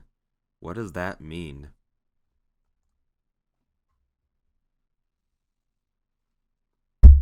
Oh, oops. The sky is thin. Is it dawn or dusk? As I am watching from outside, I cannot tell. A vast sky and a high field. A sky that seems unreachable, even with arms outstretched. And clouds that do seem reachable, with arms outstretched. This is a battle she once went through. There are no cavalry alongside. The grassland, once golden as far as the eye could see, is gone. Under the dark gray sky, the only thing stretching out is the remains of battle, which she is well accustomed to. There is no emotion. For her, such scenes must have been ordinary. There is nothing left in her lonely heart. Leaning on her golden sword, she breathes deeply once and slowly relaxes her shoulders. The battle must be over. After glancing at the bodies of the defeated soldiers, she returns to her camp. That was the battle she experienced. The calm attitude is the same as now. No matter what trouble she's in, she is just as I know her. And in that way, oh, no, I didn't mean to click it. And in that way, I see the dream of a knight. I see the dream of a king. From that moment she drew the sword from the stone, she was not human. After becoming a feudal lord like her father, she became a king with many knights. She was called King Arthur, or Arturia, and the girl who had tried to become a knight had her life turned around. She acted as the son of a king. That is because the one to govern many terrorists and control the knights had to be male. The only ones who knew that the king was just a girl were her father and the Magus. She literally covered herself in steel and sealed that truth away for all her life. Of course, it's not like no one grew suspicious of her, but the King of Knights with the Holy Sword will not suffer wounds or age. Excalibur bears the protection of the fairies, making his possessor immortal. Therefore, nobody questions the knight's small body. The face that seemed like that of a girl became honored by the knights as a good-looking king. Of course, such things were not a problem. The king was truly invincible. There was no room for body size nor looks to enter into it. People living in fear of savage invasions wanted a strong king, and the knights of the battlefield would only follow an excellent commander. The king met all of these criteria, and so no one questioned who the king was. It doesn't matter if the king is a child or a woman. The only point is that it must function as the king to protect the country. The new king was fair and selfless, and always stood in front of the army, defeating enemies on the battlefield.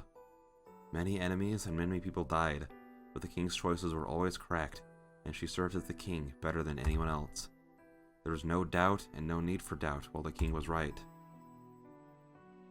Knowing no loss on the battlefield. Excuse me. Her army reconstructed the now lost cavalry, literally ran through the battlefield defeating foreign infantries and crashing through the numerous ramparts. Was she always in the front of the army because her country was behind her? She had to discard many people to join battle. As long as she joined battle, she had to defeat all her enemies. It was normal practice to meet military needs by sucking everything out of the local villages, or the battle protect the country. In that regard, there cannot be any knights that killed more people than her. We do not know if she ever found that a burden. That is not something I can tell from a dream, but there's no doubt in her figure running through the battlefield. She does not even narrow her eyes in grief when she sits on the throne. The king is not human. One cannot protect the people with human emotions. She kept that oath strictly. She settled every problem that worked hard in government affairs. She balanced the country without any deviations and punished people without a single mistake. And after ending yet another battle and victory, commanding the people without disorder, and punishing hundreds of criminals, King Arthur does not understand human feelings. A knight close to her murmured, "Perhaps everyone felt that way. The more perfect she became as the king, the more they questioned her as a ruler. The person without human emotion cannot rule over others." Several reputable knights left Camelot. The king took it as natural events and accepted it as part of the process of government. Thus, the fair king, honored her by her knights, isolated herself. But such trivial things are of no concern to a king. Her mind will not change, even if she is abandoned, feared, or betrayed. There's no right or wrong. She abandoned her emotions from the moment she decided to pull out the sword. And in that way, her final battle began. The battle at Bandon Hill. Wasn't it no, I don't remember what it was called. It started with a C. The battle at Bandon Hill ended in complete victory. Because of the overwhelming results, the savage sought a reconciliation. Oh, this isn't where she died. The country that would have just awaited destruction earned a brief period of peace. The chaos that demanded an absolute hero has ended. Britain is finally returning to the country she has dreamed of. The scene starts to fade away. Somewhere in my head, I realize that I'm waking up, and the dream is ending. I'll lose consciousness and wake up soon. But before that, something really annoys me. She's stupid. Certainly she must have been strong and good at fighting. That doesn't mean she's well suited for it. I'm also angry at the people around her. If she didn't notice it, someone else around her had to tell her, or she'd keep making the same mistake forever. Jeez, she had so many people around her, so why did none of them tell her the truth? And with that, guys, I think we're going to end the episode. My throat is exhausted from recording 3 episodes back to back to back, one of them exceptionally long. So I am going to end it here. That was pretty freaking great. Again, I think this whole taking down of Ilya section might be my favorite part of the entire visual novel so far. That was great. With that all being said, I'll see you guys in the next one. Bye-bye.